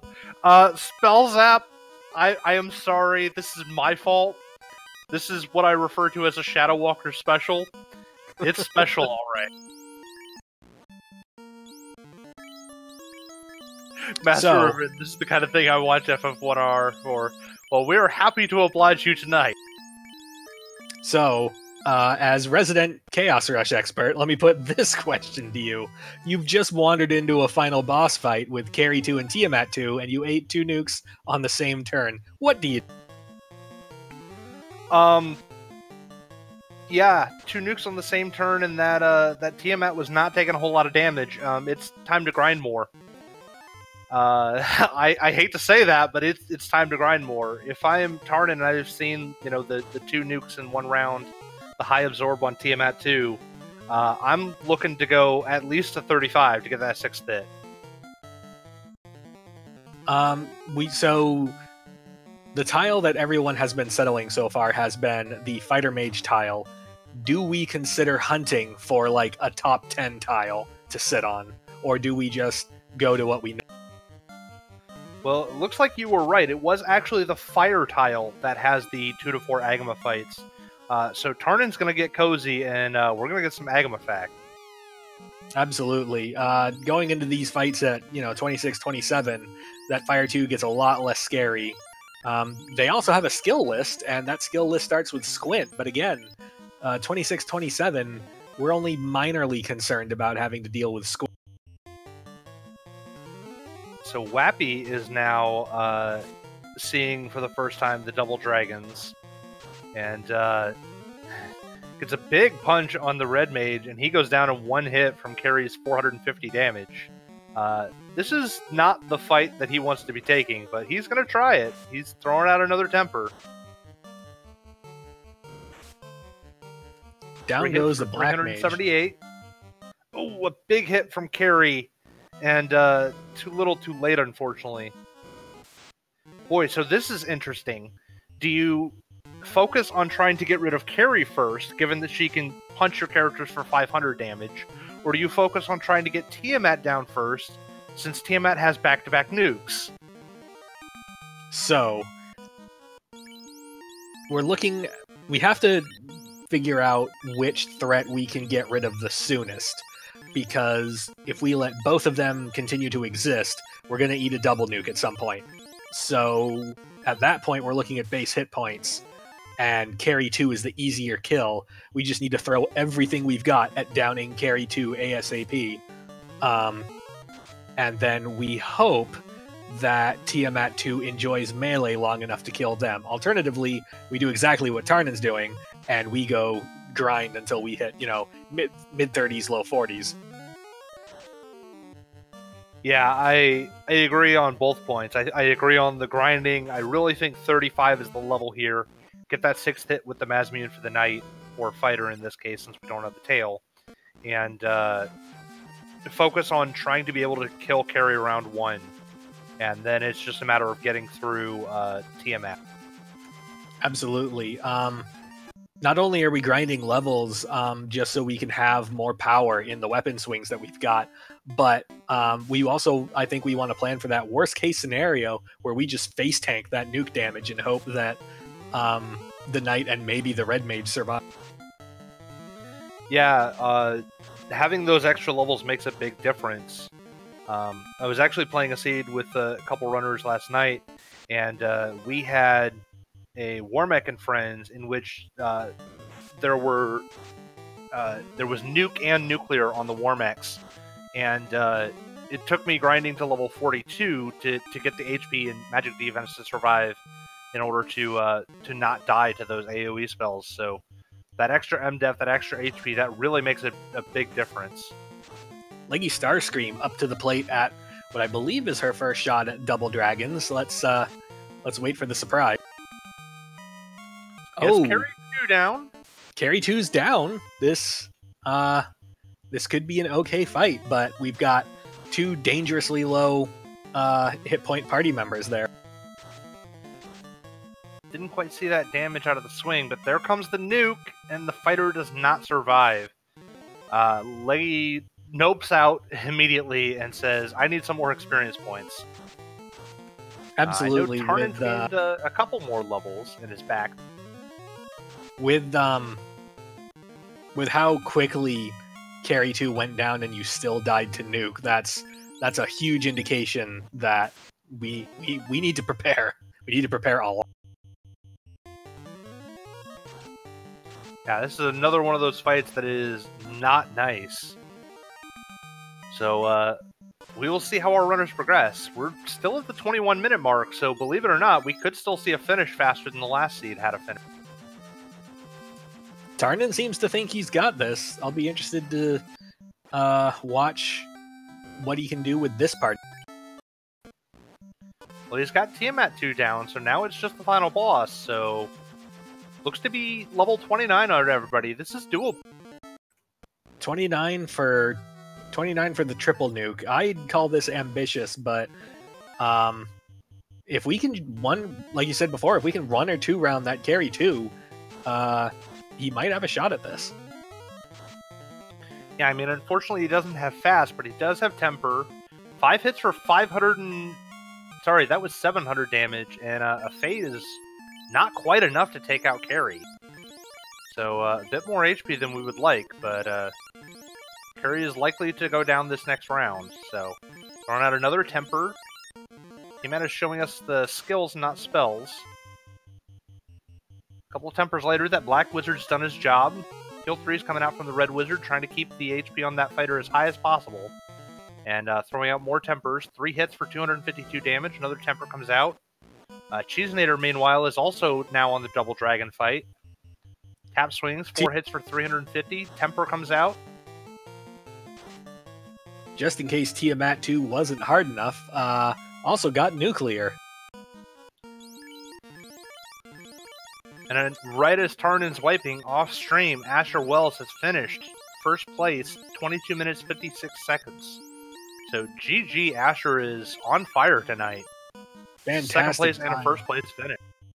Absolutely amazing time considering this nightmare of a final boss fight.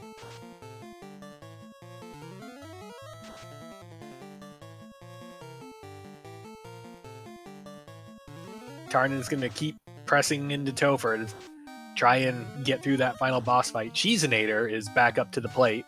Oh, and no! Who has Cure 4? Edgestream called it! Where was the Cure 4? Well, we found it. Yeah, it's right there.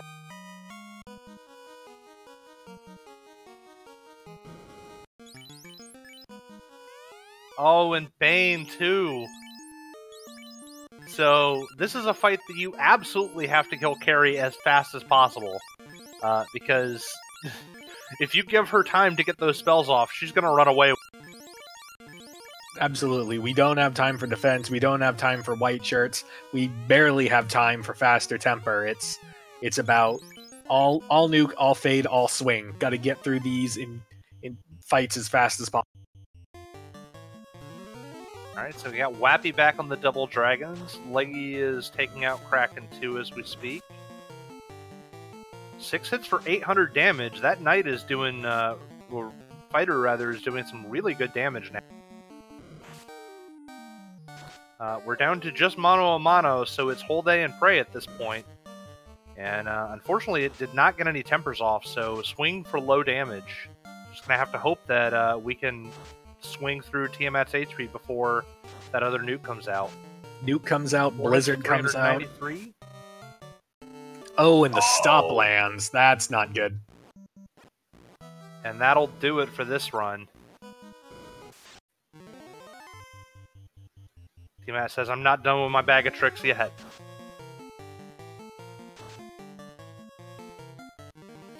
We're joined in chat again by Asher1611. GG, Asher, you are on fire tonight.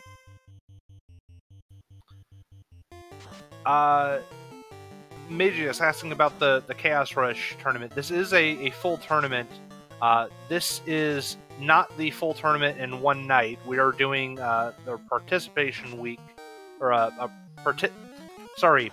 qualification week. Our runners are competing right now for what seed in the Chaos Rush tournament they will get, and starting next weekend, we will be doing the elimination rounds and whittling it down from a field of 22 runners down to a single victor. Looks like Tarnin's abandoning ship and going back to the Mage Fighter tile to grind. Meanwhile, Leggy Starscream just finished yet another Double Dragon fight, going in again. Looks like most of our runners at this point are just, keep pressing against it, and eventually you'll get there.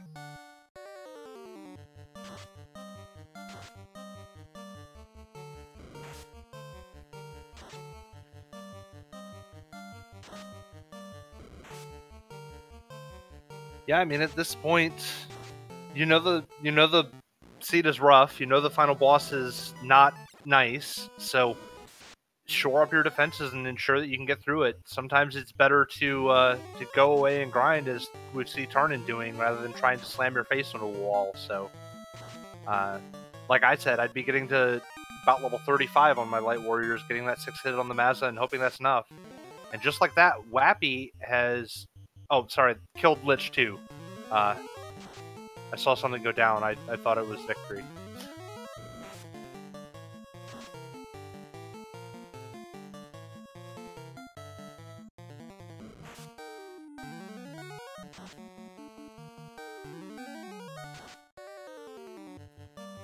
Alright, Cheesenator on another double dragon attempt.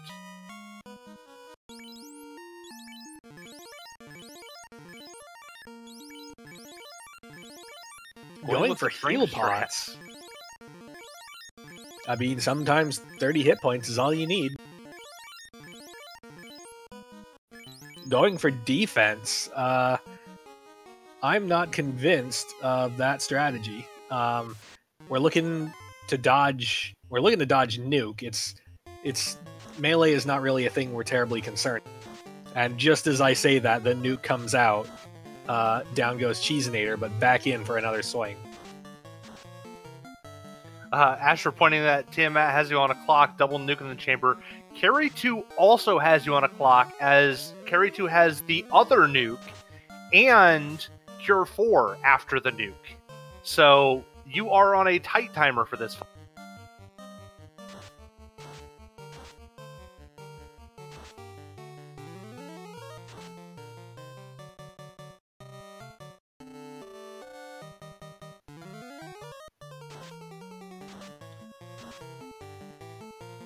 So it looks like Lady Starscream has also joined the crowd in deciding to go grind.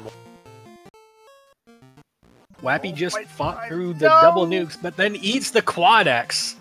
Oh, Wappy has decided to grind elsewhere. Oh man. So if the double nuke timer wasn't bad enough, you better be sure that you have something to resist death, because otherwise you're dead next round.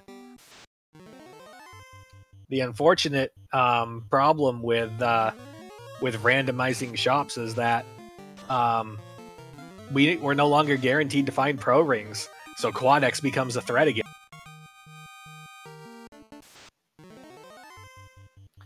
Yeah, I mean, you really need a ribbon or a pro ring on that night, and I don't know which of our runners has one at this point. Tarnin's back in the funhouse, and I see he's got 6 swings on his Mazza. Let's see if he has any more luck this time. Yeah, 5 hits for 500 on that Kraken. Not long for the world.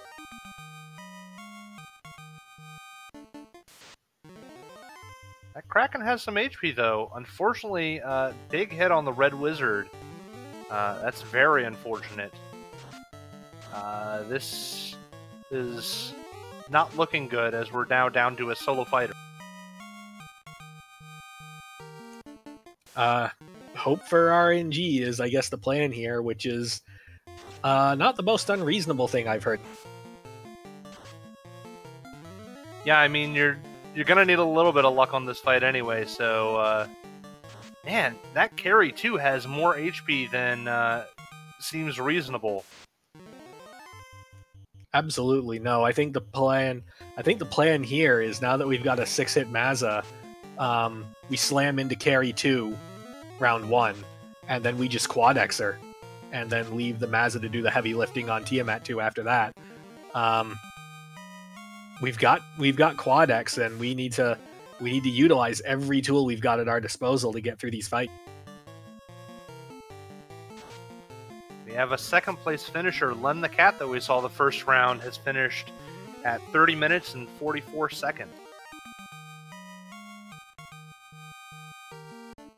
Spellzap says, I go and take a break, then it's like race 1 again. Yep.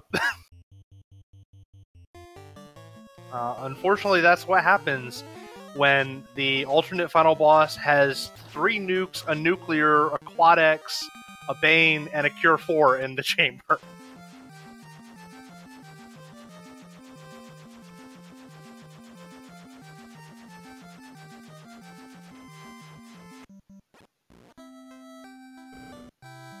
So it looks like Tartan is still giving it the college try. Cheesenator still giving it more goes.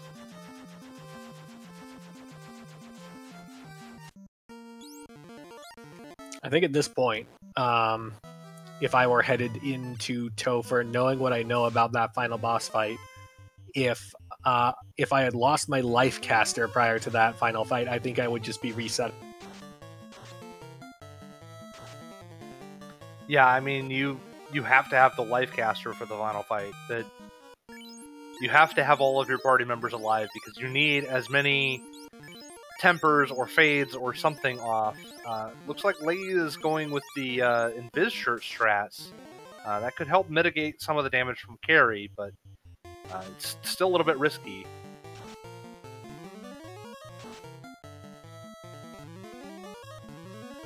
He's got simultaneous double dragons and Kraken 2s on the screen. Tarnan eats the double nuke turn, but his fighter's still up. Unfortunately, he didn't get enough evasion to be able to negate those melee attacks. Braxis Muse also having a much better round than last time. Finishes 3rd place, 32 minutes, 55 seconds. Tarnan at this point, trying that final boss fight like trying bathwater. Stick your finger in, it's too hot, let's add some cold water. Stick your finger in, it's too hot, let's add some cold water. Eventually he's gonna get it, and I feel like he's already real close. Yeah, I wonder at what point do you give up and do like a grind the fighter to 50 or something, let both the mages die off and just grind the crap out of that fighter and give him as much HP as you can.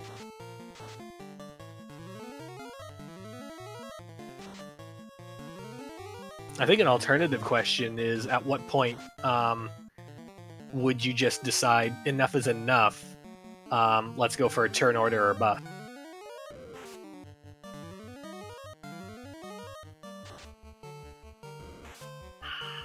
I think level 45. Because, quite frankly, that carry 2 has more HP than I thought.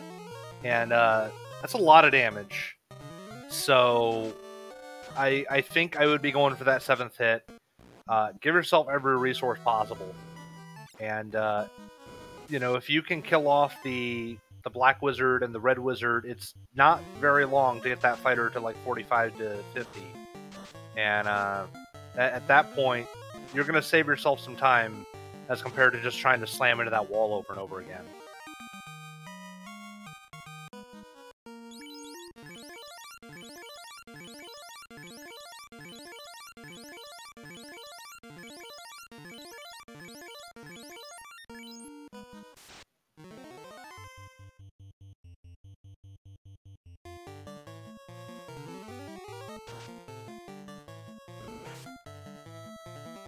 Glad everyone's faces has led to this. Yeah, well, we're making it. I mean, this is the Chaos Rush flag set, but it's really trying our runners tonight, showing that Chaos Rush is not always so much of a rush. This is race 2, Game Boy. We are still only on our 2nd race, 2 hours in. These seeds are taking more time than we thought. The last one finished at 59:59 for our final runner. Yeah, absolutely. Given the times that I've seen on a lot of practices for these, we just ended up with back-to-back nightmare seeds. It seems.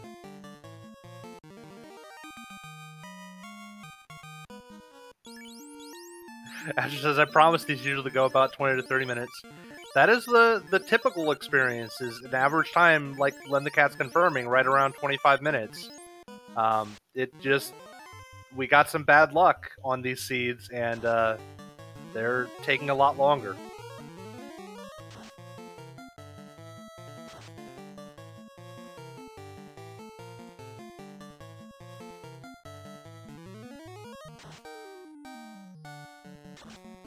Tiny Fairy saying that Leggy is on tilt. I have to suspect that a lot of our runners are going to be getting into the tilt mode, because these have not been kind seeds. You know, we expect to be going fast. We expect to have quick times, and both of these seeds are definitely ones that will test your patience. Absolutely, and that's really kind of the conundrum of Chaos Rush, is that you're practicing and you're preparing to get through something with the least preparation that you can afford, and yet twice tonight we've had seeds that have required extensive preparation in order to survive. Yeah, unfortunately, it's just how it goes sometimes, I think. You know, you can't always expect it to go fast, but then, you know, seeing these back-to-back slower seeds is it's a bit of a bust. It's unfortunate, especially when you see some people finish at a very fast time because they got a good run. You know, both the last seed and this seed, we had somebody in the mid-20 range on their first dot done. So I think that adds to the tilt factor. Oh, and meanwhile, off screen, we've got Sunny Wrath finishing in 4th place with an SRL time of 37:20. And blink and you miss it. Wappy is back on the double dragon fight, and that's dot done. GG to Wappy, 37 minutes, 54 seconds. Tarnin's also back on the double dragon fight now. 4 hits, 655 damage, dot done. 37.59 for Tarnin. Well done to both of them. Let's see if we can get one of them in here. And Cheese has decided that's enough. Cheese Nader is forfeiting from this race. Honestly, I don't blame them. These are some real rough seeds. Sometimes you just got to throw the towel.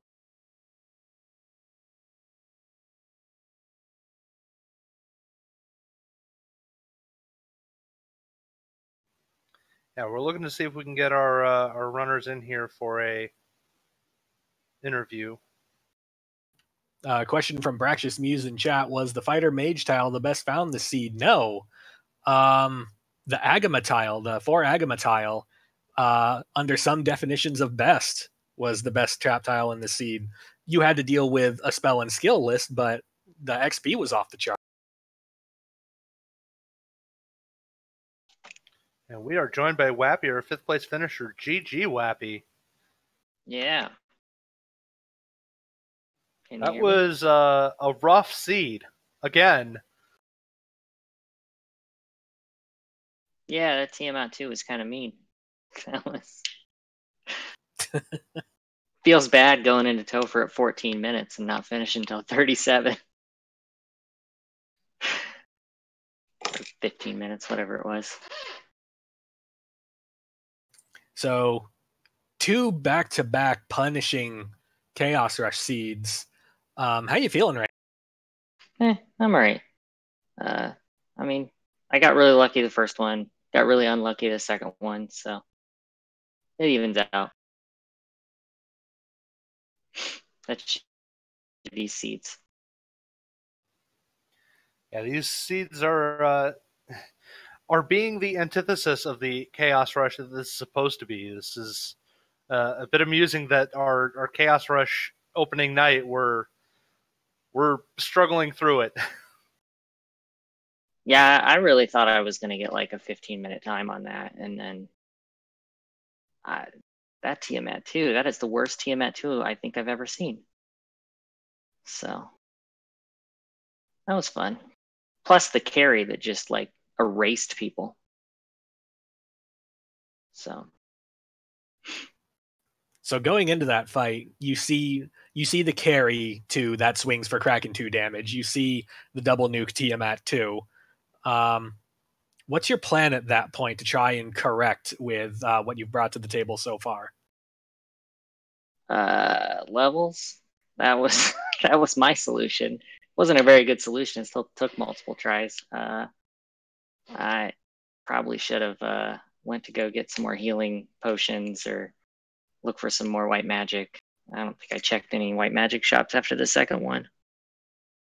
Like if I had found Cure 4 or something, that would have been real game breaking. But We are also now joined in voice by Cheese Nader. Hello. GG. Sorry that the seed was a bit rough. Yeah, I thought I had something good that could have maybe even worked with enough luck in the final boss, and it was a balance between, well, if I go to grind, this is probably going to be slower than my last submission, and so it won't be better, and it won't be of any use. Then once I passed my previous submission, I was like, well, I should try and finish just for on-stream performance and to see it through. But yeah, I couldn't find ribbons. I'm pretty sure I checked every armor shop and I didn't see ribbons, so I was taking a lot of elemental damage.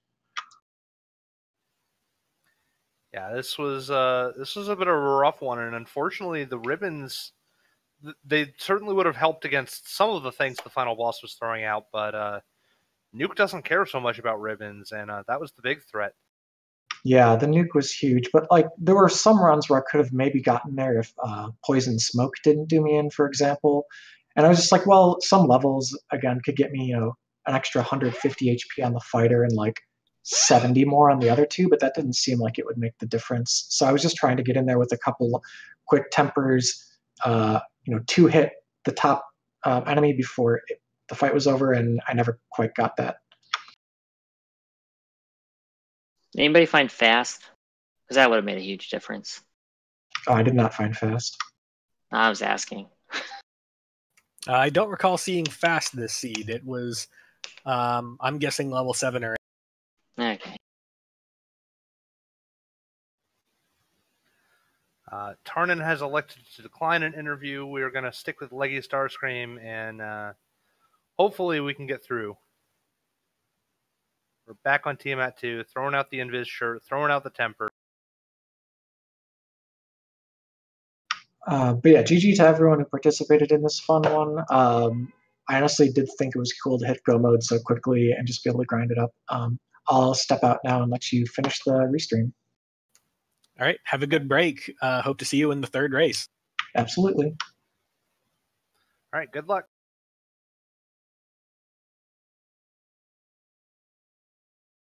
Wappy, any final thoughts so we can let you go and have a very nice break before we do this again? Yeah, normally Double Dragon is the easiest boss, in my opinion. That was really surprising. That was fun. I want more of that. Yeah, I don't know if you managed to see all of the nastiness that they had, but you saw that Tiamat, I think, had 2 nukes. You didn't, I don't know if you saw, but Carrie had the 3rd nuke. After the double nuke from Tiamat was Quad X. After the nuke from Carrie was Cure 4 and then Bane. Oh, cool. And there was a nuclear from Tiamat as well. So this scene was just terrible. and Hold. He also cast Hold, which killed me that one time. Oh, Stop. Yeah, you're right. Or maybe it was Stop. I thought it was Hold. Doesn't matter. Yeah, it was Stop. Oh, okay. Leggy on a good run here has gotten through Carry 2 with all 3 of her Light Warriors alive. Throwing out a Temper, 5 hits for 500 damage. Nuke. Come on, Leggy, get there. You can do it. Throwing out the heal 3s to keep everybody topped off. Throwing out another Temper, 4 hits. I didn't see the damage. Heal 3 coming out, keeping everybody topped up. This is looking very promising. Yeah, heal 3 would be huge. She's got this.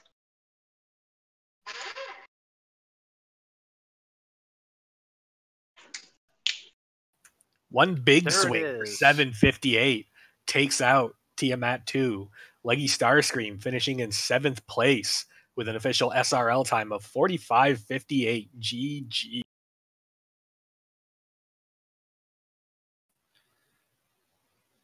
And just like that, everybody is now through Seed 2. So we are going to see about getting Leggy in for a quick interview and then possibly take just a couple of minutes for a quick break. And then we'll get started on race 3.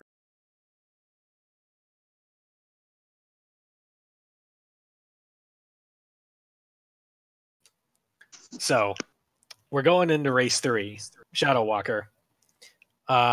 We've seen an incredibly difficult Fun Dead pack. We've seen an incredibly difficult Double Dragon. What are your thoughts on the likelihood of an easy or hard race 3?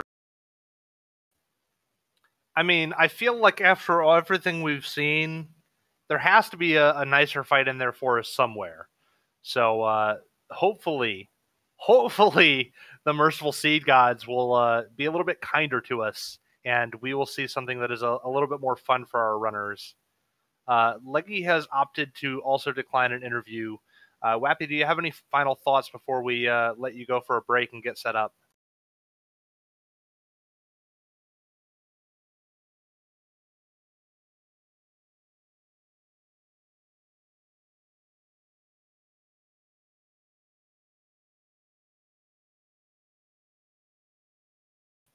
Any final thoughts, Wappy?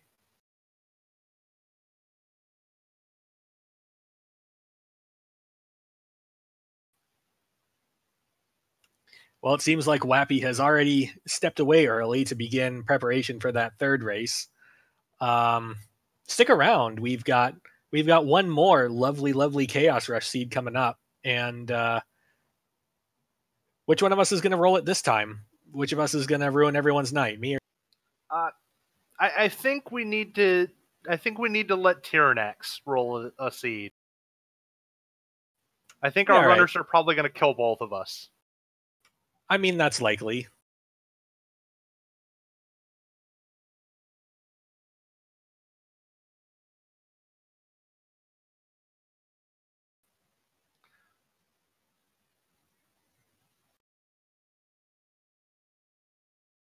I mean, I was going to be a big fan of just kind of bucking the odds and having one of us roll another unpredictable nightmare seed, but it would be nice to have the Chaos Rush do a Chaos Rush. We could try that.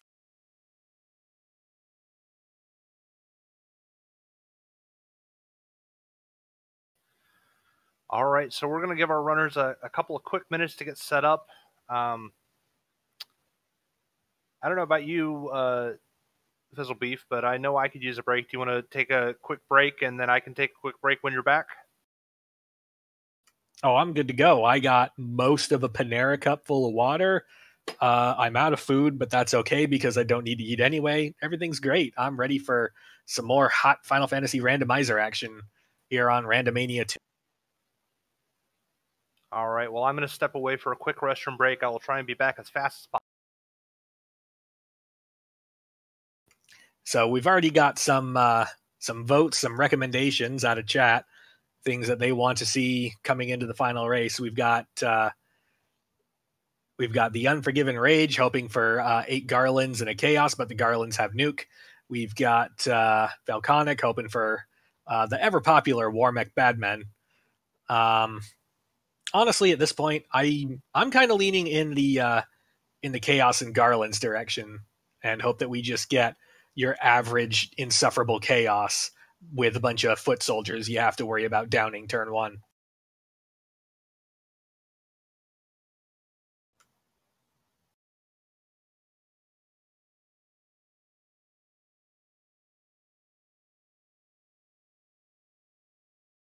I want to thank Randomania 2 once again for hosting this, the very first night of the Chaos Rush tournament.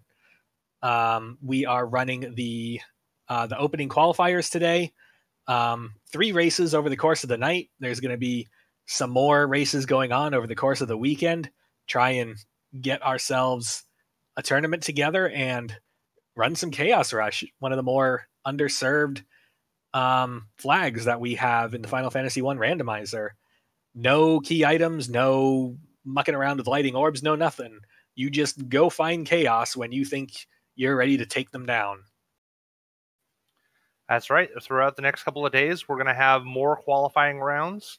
Tomorrow, 6 p.m. to 9 p.m. Eastern, we will again be on one of the Randomania channels. Monday, at 7 p.m. to 10 p.m. Eastern, we will be on a Randomania channel. And then Tuesday, March 5th, from 10 p.m. to 1 a.m. Eastern, for all you West Coasters, we have some late-night Final Fantasy action coming. I've already got some calls from chat hoping for potential parties. We've got the call for the Thief White Mage, ever popular among people who hate joy and happiness. We've got Neon Gray hoping for the Red Mage Thief. That's a party I feel like I could work with. Game Boy F9 confirming tomorrow night we will be on Randomania Prime at 6 p.m. Thank you very much.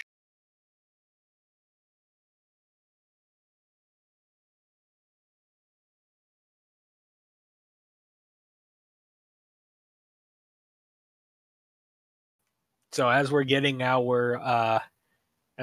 new crop of restreams selected, it looks like we're going with Asher Wells, Ali Jabrap, and a Tiny Fairy. And it looks like we're still working on that fourth one, possibly Braxious Muse. As someone who's done a lot of these broadcast races, do you have any secret tricks for getting over those I'm live on the internet nerves? Do you have anything that you do to help make sure that you don't do anything that everyone's going to remember and meme about for the next 2 years? I mean, we all have our tin cup moments, and I think really you have to pick your battles and you have to play your own game. So I try to avoid thinking about it too much, because the worst thing to have happen is you get stuck in your own head, and that's not where you want to be. You want to be thinking less and doing more, even though there is a lot of thought and thinking and planning that goes into how you're running, but staying out of your head and trying to get into that zone mode, that's really where you want to be.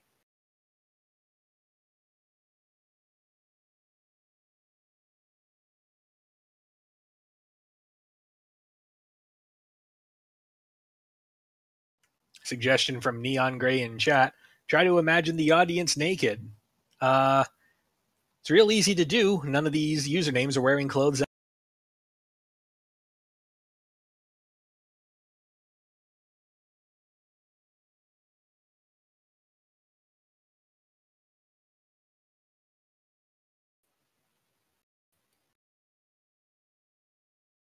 Shoutouts to Nits in chat, one of the lead developers of the Final Fantasy I Randomizer, hoping, I'm sure along with everyone else in the audience, that we've had enough of these Chaos Take Your Times and we get a Chaos Rush. Let's hope for sub 15.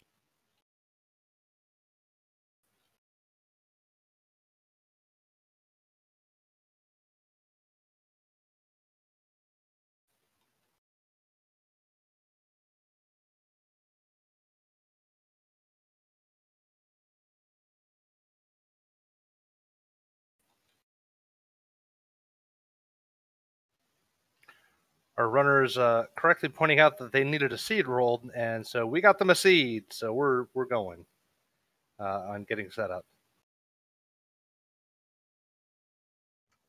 Just so we're clear, any further complaints should be pointed in Shadow Walker's direction.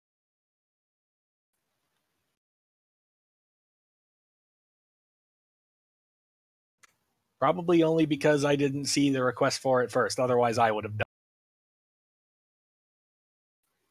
Oh, we have our new party. Our new party is Black Belt, White Mage, Black Mage. That's some good options for our runner. That's a very interesting setup. We've got guaranteed access to all of White Magic and all of Black Magic, and we've got a Black Belt, so we can see how that ends up working with the experience scaling. I think this is going to be a very different looking race than the last two that we won.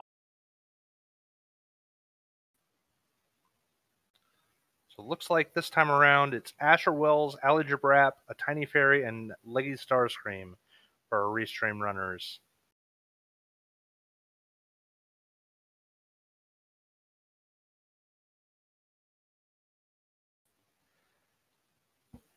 Yeah, I want to give all of you a big shout out. Thanks for coming for the opening night of the Chaos Rush tournament. I hope you guys are enjoying it.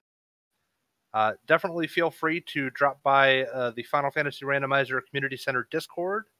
There is a link in chat. And definitely check out the Final Fantasy Randomizer website, where the devs have provided us such a wonderful tool to play an old game with new life. Can't give enough credit to the devs in this game. They do so much, and I love Final Fantasy Randomizer. Final Fantasy has always been one of my favorite series, so being able to play a fresh new version of it every time is amazing. Absolutely. I mean, it's not just the speed hacks, those are nice. It's not just the quality of life improvements, those are nice. Being able to take a game that many of us grew up with and give it some new life, give it the sense of exploration, the sense of discovery that we all had the first time we played it. It's just so nice. I'm such a big fan of the Final Fantasy One randomizer, and I love the community. There's so many great people to share this game with. It's absolutely fantastic. If you're sitting out there and you're watching this and you're thinking, it might be fun, it might not be fun, give it a try, give it a shot. Join the community center Discord, introduce yourself. Most of us don't bite, and maybe you'll learn a fun new game. All right, so Asher Wells has been on fire so far. A first place finish, a second place finish. We'll see if that keeps up. Maybe Asher's discovered some secret sauce. Our other runners, Tiny Fairy has had a fifth place finish tonight. I believe Algebrat finished third in one of them. And we just saw Lady Starscream, and I believe Lady Starscream finished about the middle of the pack on seed 1. So hopefully we'll have a good showing, and hopefully this will be more true to the Chaos Rush nature, and we will see some really fast-paced action.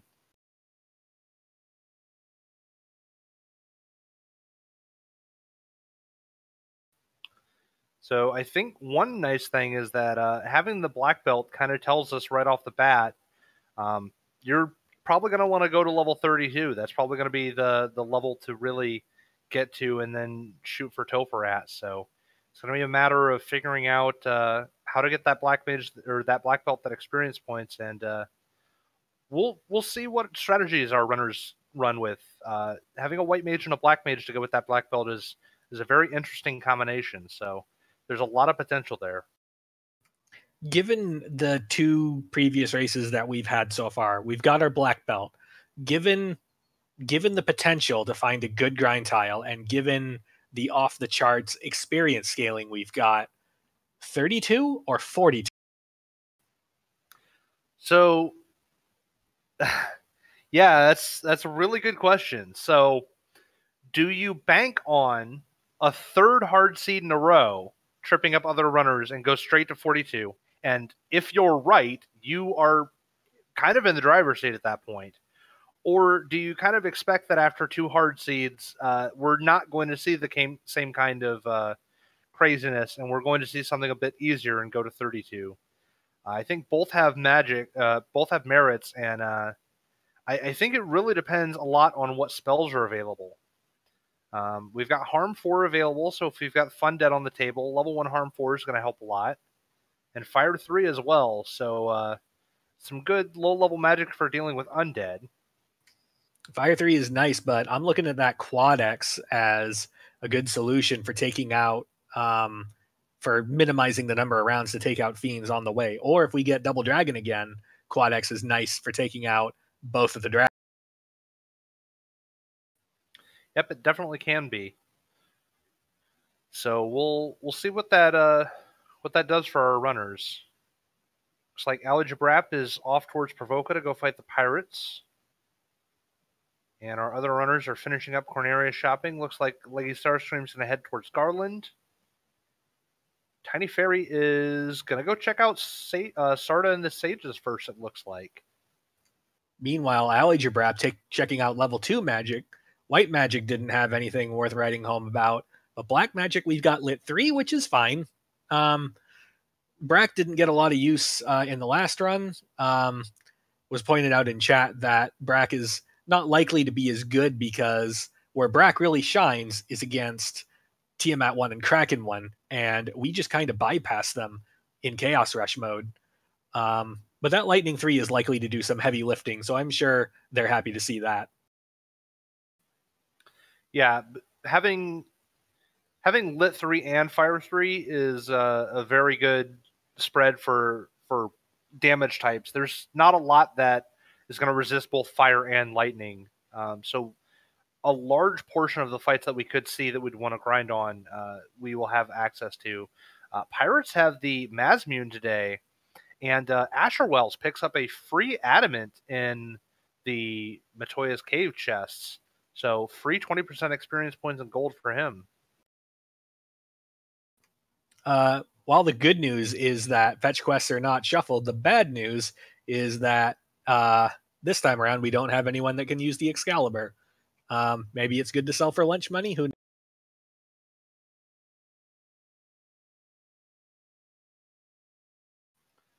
So it looks like Ice 3 is at level 6. So unfortunately, that's a bit high to be particularly useful. Let's see what the sages have in store for us. The Crown. Now that's great because that's a lot of extra experience and gold that we could be getting on our grind. And having a black belt, you're going to want to be getting a lot of experience points. So that Crown is a really nice pickup.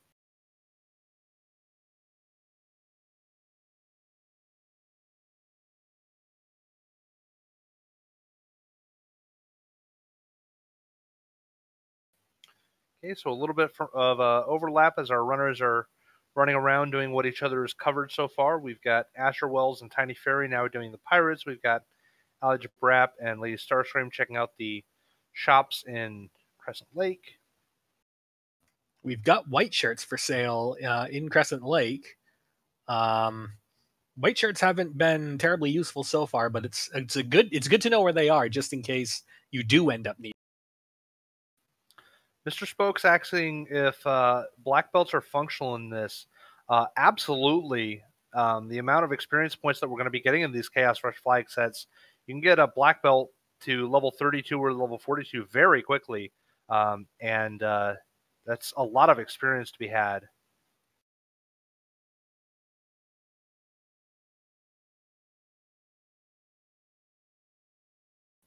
So 4 minutes in, and we're circling around the Inner Sea. We're doing our incentive item checks. We're doing our shop checks, and with that crown, it looks like Ali Jabrap is opting to do the crown quest right now, as is Leggy Starscream.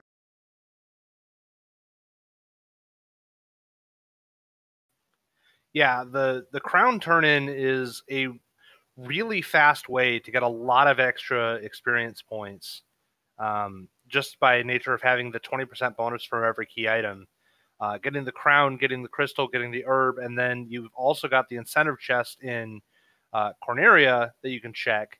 And if you're doing this crown quest chain, you're going to check the 3 chests in Matoya's Cave and find the adamant. So you're talking somewhere around 80 to 100% extra experience points from fights. So it's a lot of experience points. Question in chat from Neon Gray. Do we have the Black Belt Master MDEF fixes for this? Unfortunately not. As best I remember, that flag is still in beta right now. But I hope to see it on live soon because I would kind of like to see that that issue resolved in a more permanent setting. For those unaware, when a Black Belt levels up, the amount of magic defense they get is different than a master when they level up. In fact, the black belt, even though they're the lower class, gets 4 times as much magic defense as a master does. This has been corrected, and I believe it's been more smoothed out, or it was black belt was set to 2, master was set to 3. But either way, one of the many quality of life fixes available in the Final Fantasy I randomizer. I believe it's black belt gets 3 and master gets 4.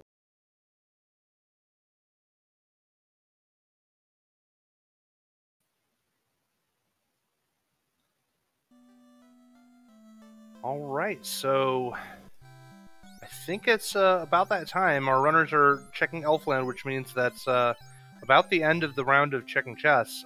Cure 4 available at level 4. That's really nice for a master, given the amount of HP that they have. That's a lot of hit points to be getting back. So, Fade also at level 3. That's going to give that white mage a lot of utility that they would otherwise be lacking. Because normally it's very hard to get a white mage to do damage in a Chaos Rush seed unless they have low level Fade.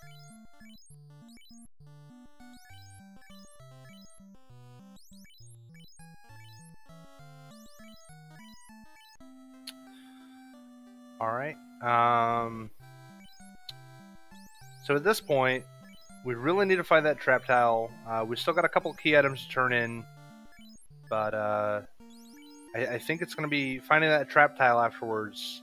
And with the Mystic Key, we finally have some new options available to us. We've got the 2 trap tiles in the Northwest Castle. We've got the trap tile in Temple of Fiends, which is one that's really easy to forget about, but that can be a really nice option for doing a quick grind while you're there at Topher. So of the 3 trap tile locations that we open up with the key, which Northwest Castle, Marsh Cave, Temple of Fiends, which one do you sprint for first, hoping for the best? I mean, I think you check Northwest Castle first, given that it has 2 different trap tile options. Or maybe you say, forget the Mystic Key, everybody else is going to check the Mystic Key locations, let's still check like Earth Cave or something like that. I don't know. I think if I'm checking Keylock chests, I would check the Northwest Castle chests first, and then I think in this case I would go check the Marsh trap tiles. You've got the other incentive item there in Marsh. You've got the 3 different trap tile fights in Marsh. That's some good options, and you do have. Gosh, we're on the 3rd seed. I don't remember if we have Exit or Warp or not. Speaking of Keylock chests, though, we did see a ribbon both in Elfland and in Northwest Castle, though, so that means we're going to have some good options available as far as resists this time around. Absolutely. That seems like a huge reward for everyone opting to complete that key turn-in quest.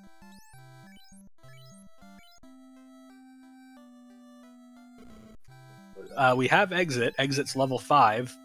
Not entirely unreasonable, I think, in this form. Yeah, it looks like if you check level 5 magic, you're going to be handsomely rewarded. Pro Rings also available in Melmond. Melmond had Pro Rings, Exit, and Fast, so definitely not a town that you wanted to skip out on this time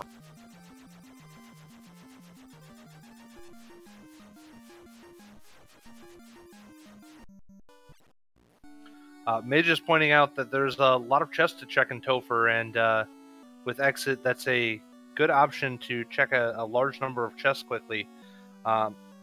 Unfortunately, we've already found 2 ribbons, and we have a party that is very much not reliant on gears, so I don't really think that there's much else that we would be hoping to get out of chests. No, I agree.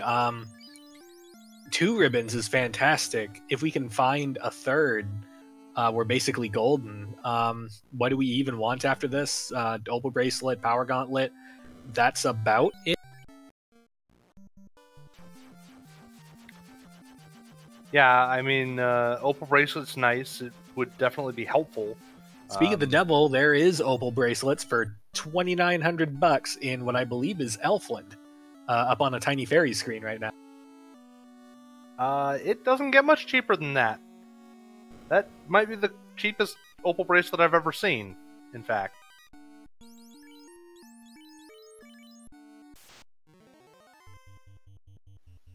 Yeah, Neon pointing out if you're putting armor on the black belt, then you'd like to get a pro ring as well. Definitely makes a lot of sense. Boy, we could actually have some beefy party members here. If you're leveling the black belt all the way to 42, that's 42 absorb that you could have, and good enough magic defense even without needing a ribbon. You could have Opal Bracelet, Pro Ring, Pro Cape, and those 2 ribbons that we found on your 2 mages, and that's really nice armor.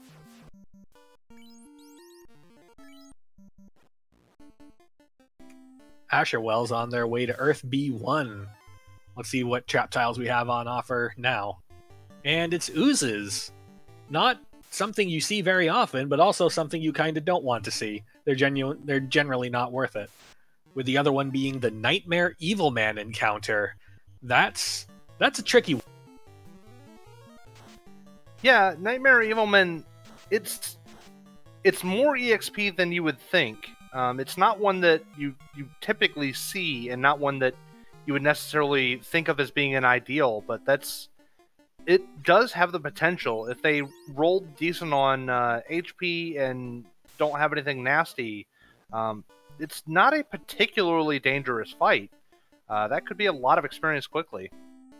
Absolutely. In the few of these that I've run, I've lost a race because I didn't commit to a Nightmare Evil Man trap tile because I went off in search of something better and I never found.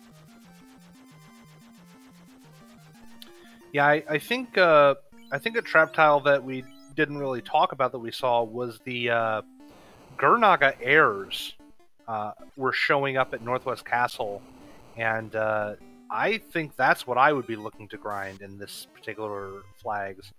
Not only did we see it very quickly, which would mean not spending extra time looking for other trap tiles, but that's some very good experience points in larger packs. Absolutely. Not the greatest for weird reasons. Despite being a later enemy in the game, airs give less experience than waters. So it's a little counterintuitive how much experience that pack is worth. But given the vast majority of options that are out there, I think I would be happy to settle for Gurnaga Air as long as they went down in a round or two. Yeah, it's not something you see a lot, but that fight was worth 7,400 experience points for Leggy.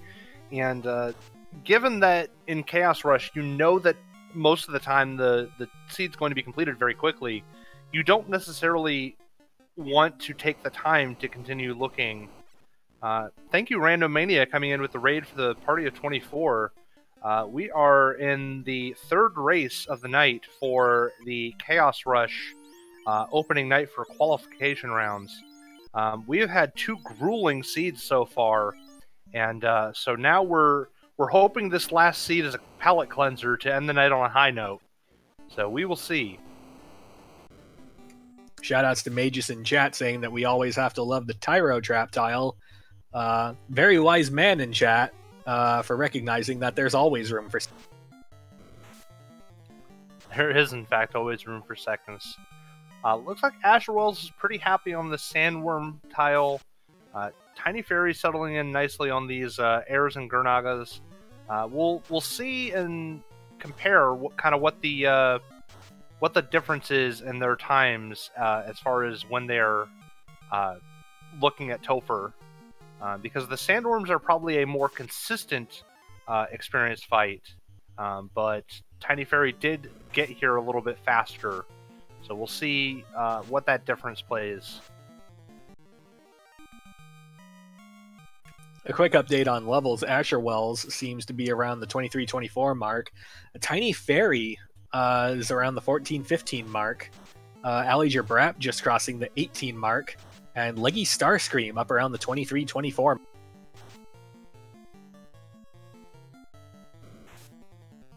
Yeah, it looks like Leggy's also been taking advantage of the Gurnaga air fight, and has got enough levels now that spreading out the damage, giving the white mage the Mazmune, and starting to punch with that black.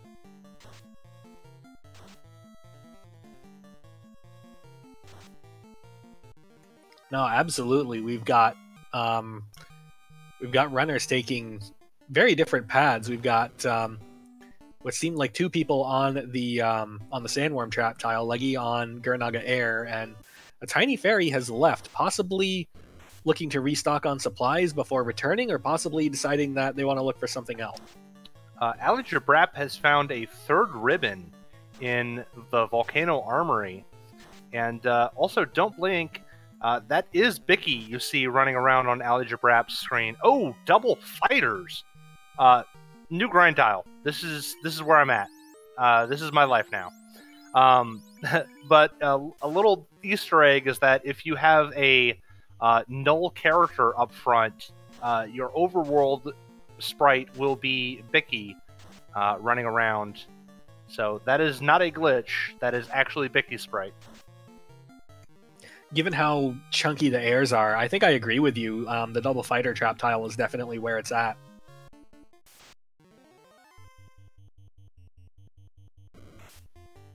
Yeah, I mean, it just looks like the fighters are going down in a single round from the black belt or Mazza swings, and they're worth 3,700 each. It looked like I saw on Algebrap's screen, so that's some very quick experience points. Asher Wells with having the Black Mage dead right now actually gets 11,000 on each Light Warrior. That's a very quick grind to 32 or 42.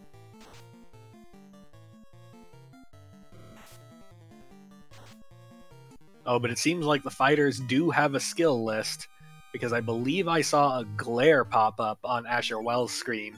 Even with a ribbon, that glare is still going to have a 3 in 256 chance of landing, which it's still a bit of a gamble. It's a safe gamble, but you could risk losing everything if you stay there too. Yeah, it's something to be aware of for sure, is that they have that skill. I think with having exit and the low encounter rate, it's not the end of the world. You just have to make sure to save your progress every now and then, and don't let your HP get too low. At least with having the black belt and the white mage both capable of taking out the fighters, you're going to be able to get through the fight as long as one of them lives. So if one of them gets 3 in 256, you just leave and get the other one back to life. Looks like Tiny Fairy has opted to switch, going with the Nightmare Evilmen now, looking for that extra experience points. And Leggy Starscream has had enough of the Gurnaga errors and is looking elsewhere as well. I caught a glimpse of Leggy's levels. I believe Leggy is 32, 33. Asher Wells also has a 32 black belt. 19 minutes in, I would not be surprised if they're going for a final supply run before they start hitting Topher. Now, speaking of, we have our first Topher dive at 19 minutes and 30 seconds thereabout. Ali Jabrap taking some swings at carry 2.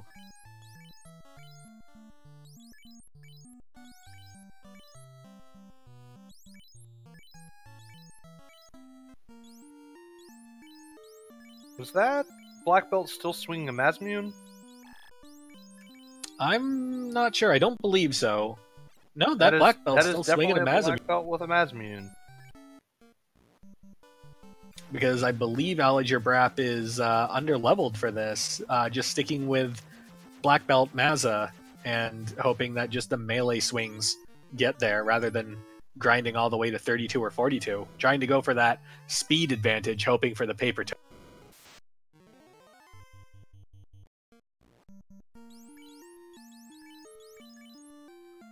Looks like Falconic in chat racing our runners.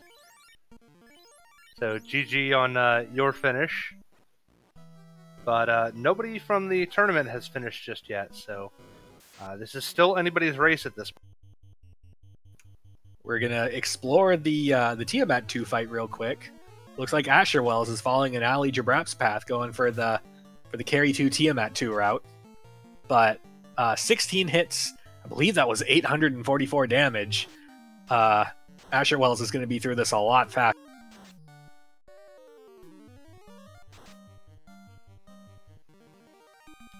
Yeah, with a level 32 or 42 black belt punching, that's going to do a lot more damage than swinging the Mazmune. Sure, that Mazmune is getting a little bit more out of each hit, but that just massive number of hits from the black belt punching once you get to 32 is what really sends that black belt damage over the top.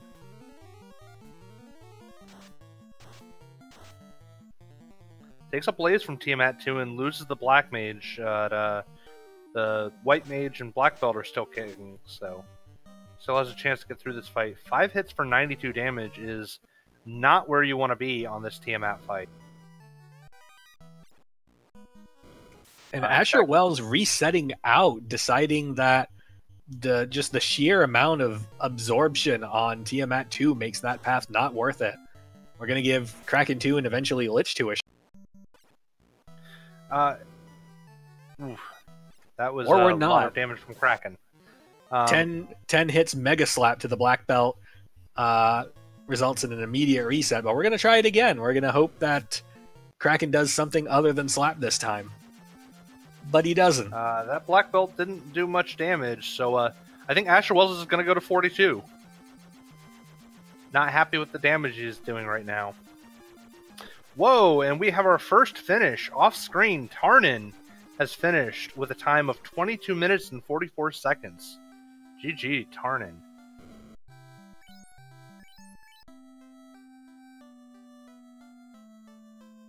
Looks like Asher Wells is on a magic hunt.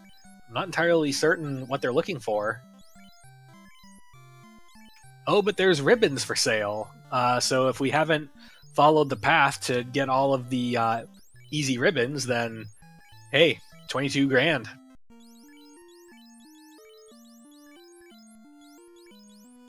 Oh, Lady Starscream is through Tiamat 2. We are on to a simultaneous pull of the alternate final boss from Lady Starscream and Algebrat, both doing just a little bit of last-minute menuing before the final fight. Our second finish off screen, Len the Cat, 23 minutes, 37 seconds. And we've got Chaos and his 8 friends. Hide and Seek Chaos is one of my favorite alternate final bosses, just because it's very meta and very goofy. Finding the chaos hidden among the garlands it brings a smile to my face. It's also and Garland has a skill list. Garlands have Dazzle. That's going to be annoying. Yeah, give him the old razzle dazzle, but we've got ribbons and a black belt, so that's not going to take too much effort to get through. And I imagine we're about to see some very quick finishes from Algebra and Lady Starscream. Ooh. Chaos has slow too. Fortunately, it was targeted on the Black Mage and not the Black Belt, so not the end of the world. We got fades coming out. We got punches coming out. That Chaos appears to have quite a bit of evade, though. I believe that was only 2 hits for 79 damage from the Black Belt. Chaos also throwing 3 elbows for 200 damage. Chaos is not going to go down easy.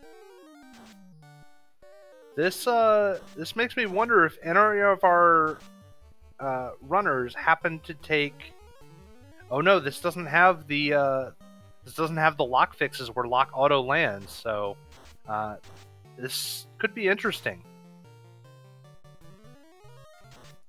No, if I was to guess, I would assume that it was a black belt at 32 with fast and decent turn.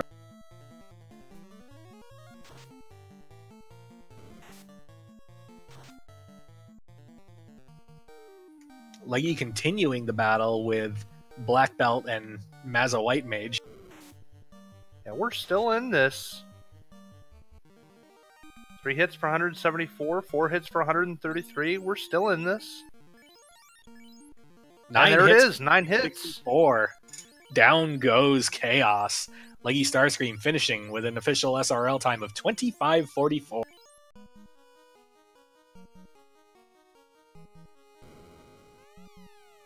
Alright, we'll see if we can get Leggy in here for an interview this time. Asher Wells stepping up to the Chaos and Friends plate.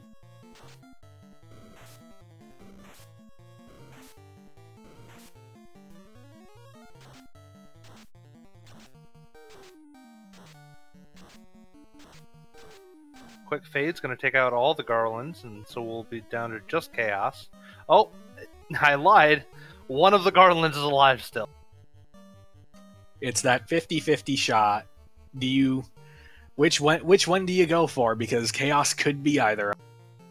Chaos was the bottom of those two. I was actually paying attention as the damage numbers were coming out. We are joined in chat now by Leggy Starscream. GG, Leggy. That went so much better than last time. Yeah, was this nice palate cleanser after those last 2 seeds? I mean, I was worried we were going to see Double Dragons again, and that Carry Nuke was going to wreck me again. Alright, well, we've got Asher Wells trying to finish up this Chaos fight. Just punching Chaos now, throwing out some fast, throwing out some Quad X. Unfortunately, Chaos actually resists death magic, so Quad X will never work on Chaos. 11 hits, though, for about 700 damage is the right way to victory. Yeah, and of course, if you're throwing out that 700 damage, Quad X is out of range anyway, unfortunately. Another 6 hits for about 188. Chaos is still hanging on. 7 hits for 200.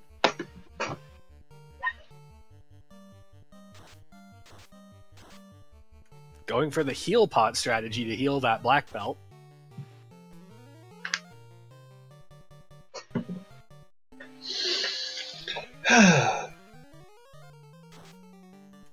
Going to fast the white mage. I don't recall seeing if that white mage has a Mazza or not, but I have to assume so.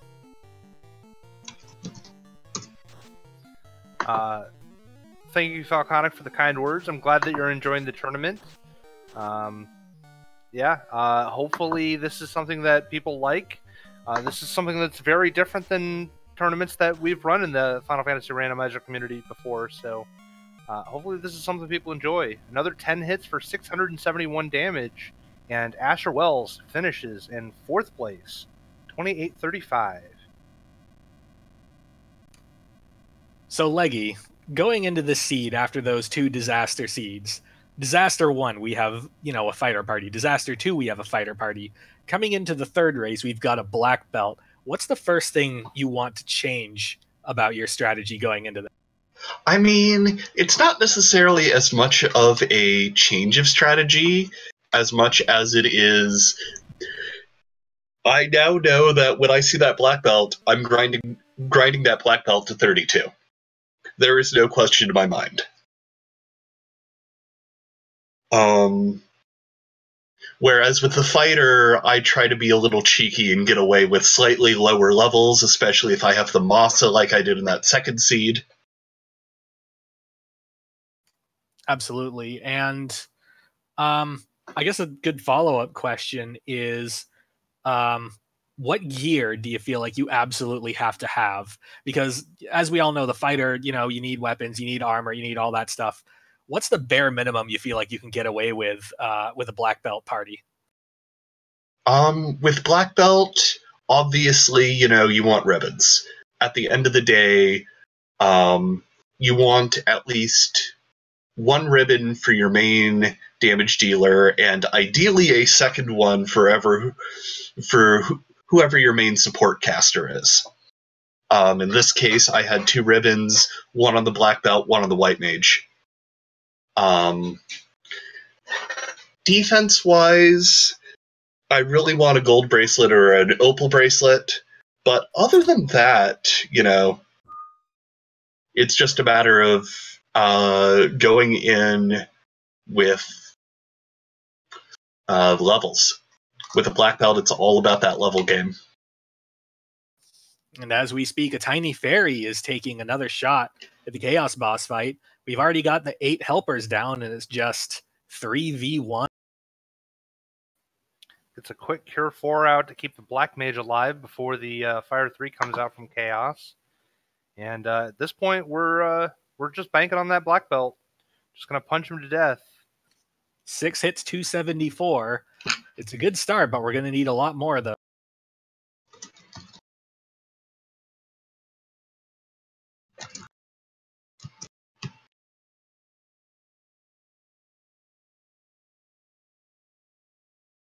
Out comes a zap from Chaos, takes out the Black Mage, but the Black Belt survives and the White Mage survives.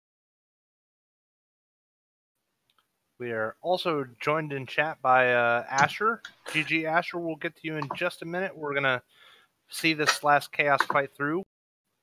And 6 hits for 340. And a Tiny Fairy finishes in 7th place with an official SRL time of 31:46. GG. Meanwhile, off stream, Hype Zenova has forfeited from the race. Given what we've seen out of the fiends leading up to Chaos, this might have just been a bridge too far after the previous 2 Nightmare seeds. So, GG Asher, this is the first chance that we've had to talk with you tonight. You started out on fire on those 2 really challenging seeds. You had amazing times, a second place finish and then a first place finish. GG, you've had a heck of a night. Thank you very much. It's been a lot of fun. So, how have you been finding the Chaos Rush flag set? Well, Since you kind of didn't have the troubles that other people went through to get here. Well, I mean, the flag set as a whole, it's a lot of fun. It's really interesting. As you saw from, of course, me getting restreamed, it does punish you a bit if you do make mistakes like forgetting to get the key from the elf prince or deciding to get greedy and not look for ribbons in Gaia before diving Topher.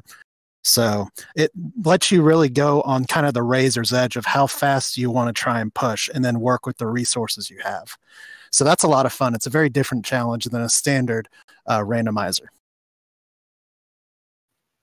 All right, we've got Alliger Brap, the last of our on-stream runners on the hide-and-seek Chaos fight now, and is down to just Chaos. Just trying to punch that Chaos to 4 hits, 44 damage from the Black Belt. 2 hits, 235 from the White Mage. A couple more rounds of that, and we might actually get somewhere. There it is. 9 hits, 514 damage. GG Alliger Brap. And that is a dot done from all of our on-stream runners. And with that finish, everybody has finished this seed as well. So GG to all of our runners. We'll see if we can get Alliger Brap in here for an interview. See, these things can go under 30 minutes. Yeah, this is how it was supposed to go.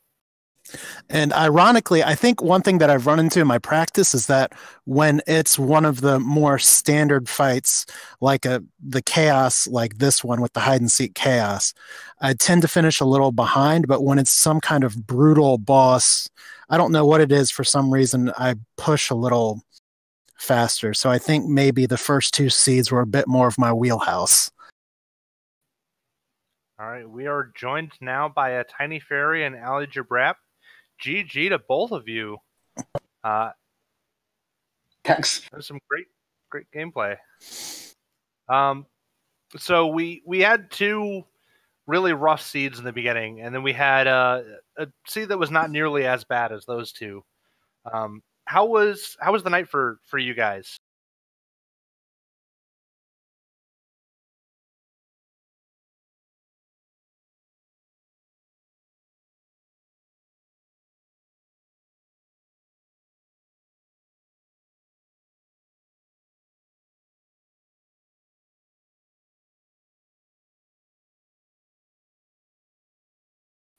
Oh no, that's unfortunate.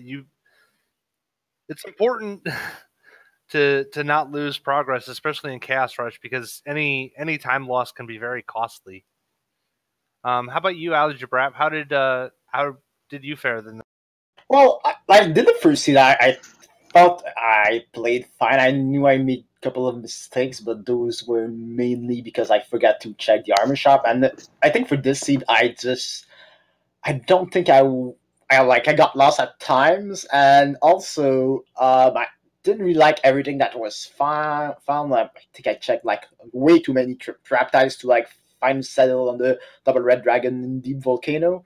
So I don't think it was that really good for myself. I think I should have just stuck to one that I had found earlier, like double fighters. I don't know if it's that good, but I felt probably I should have stayed with that.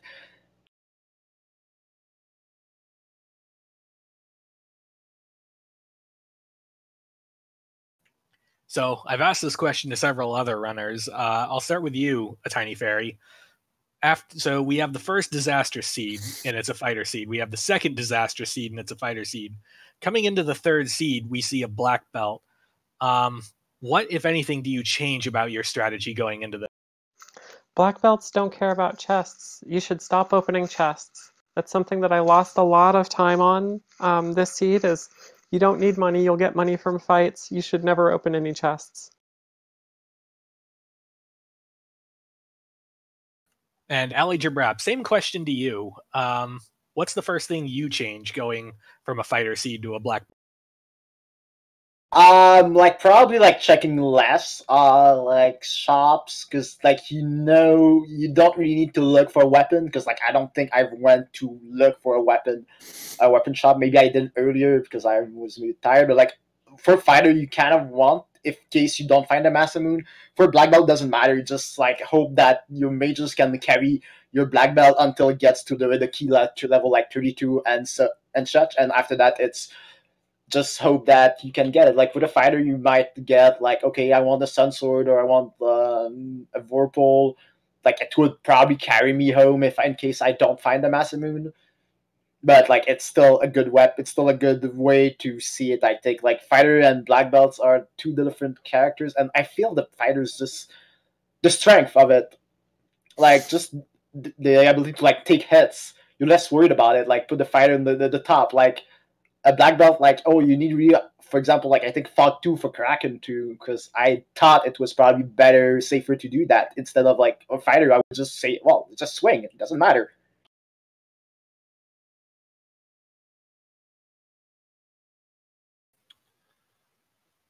All right, well, GG to all of our runners tonight. Let's get some final thoughts, and then we'll wrap things.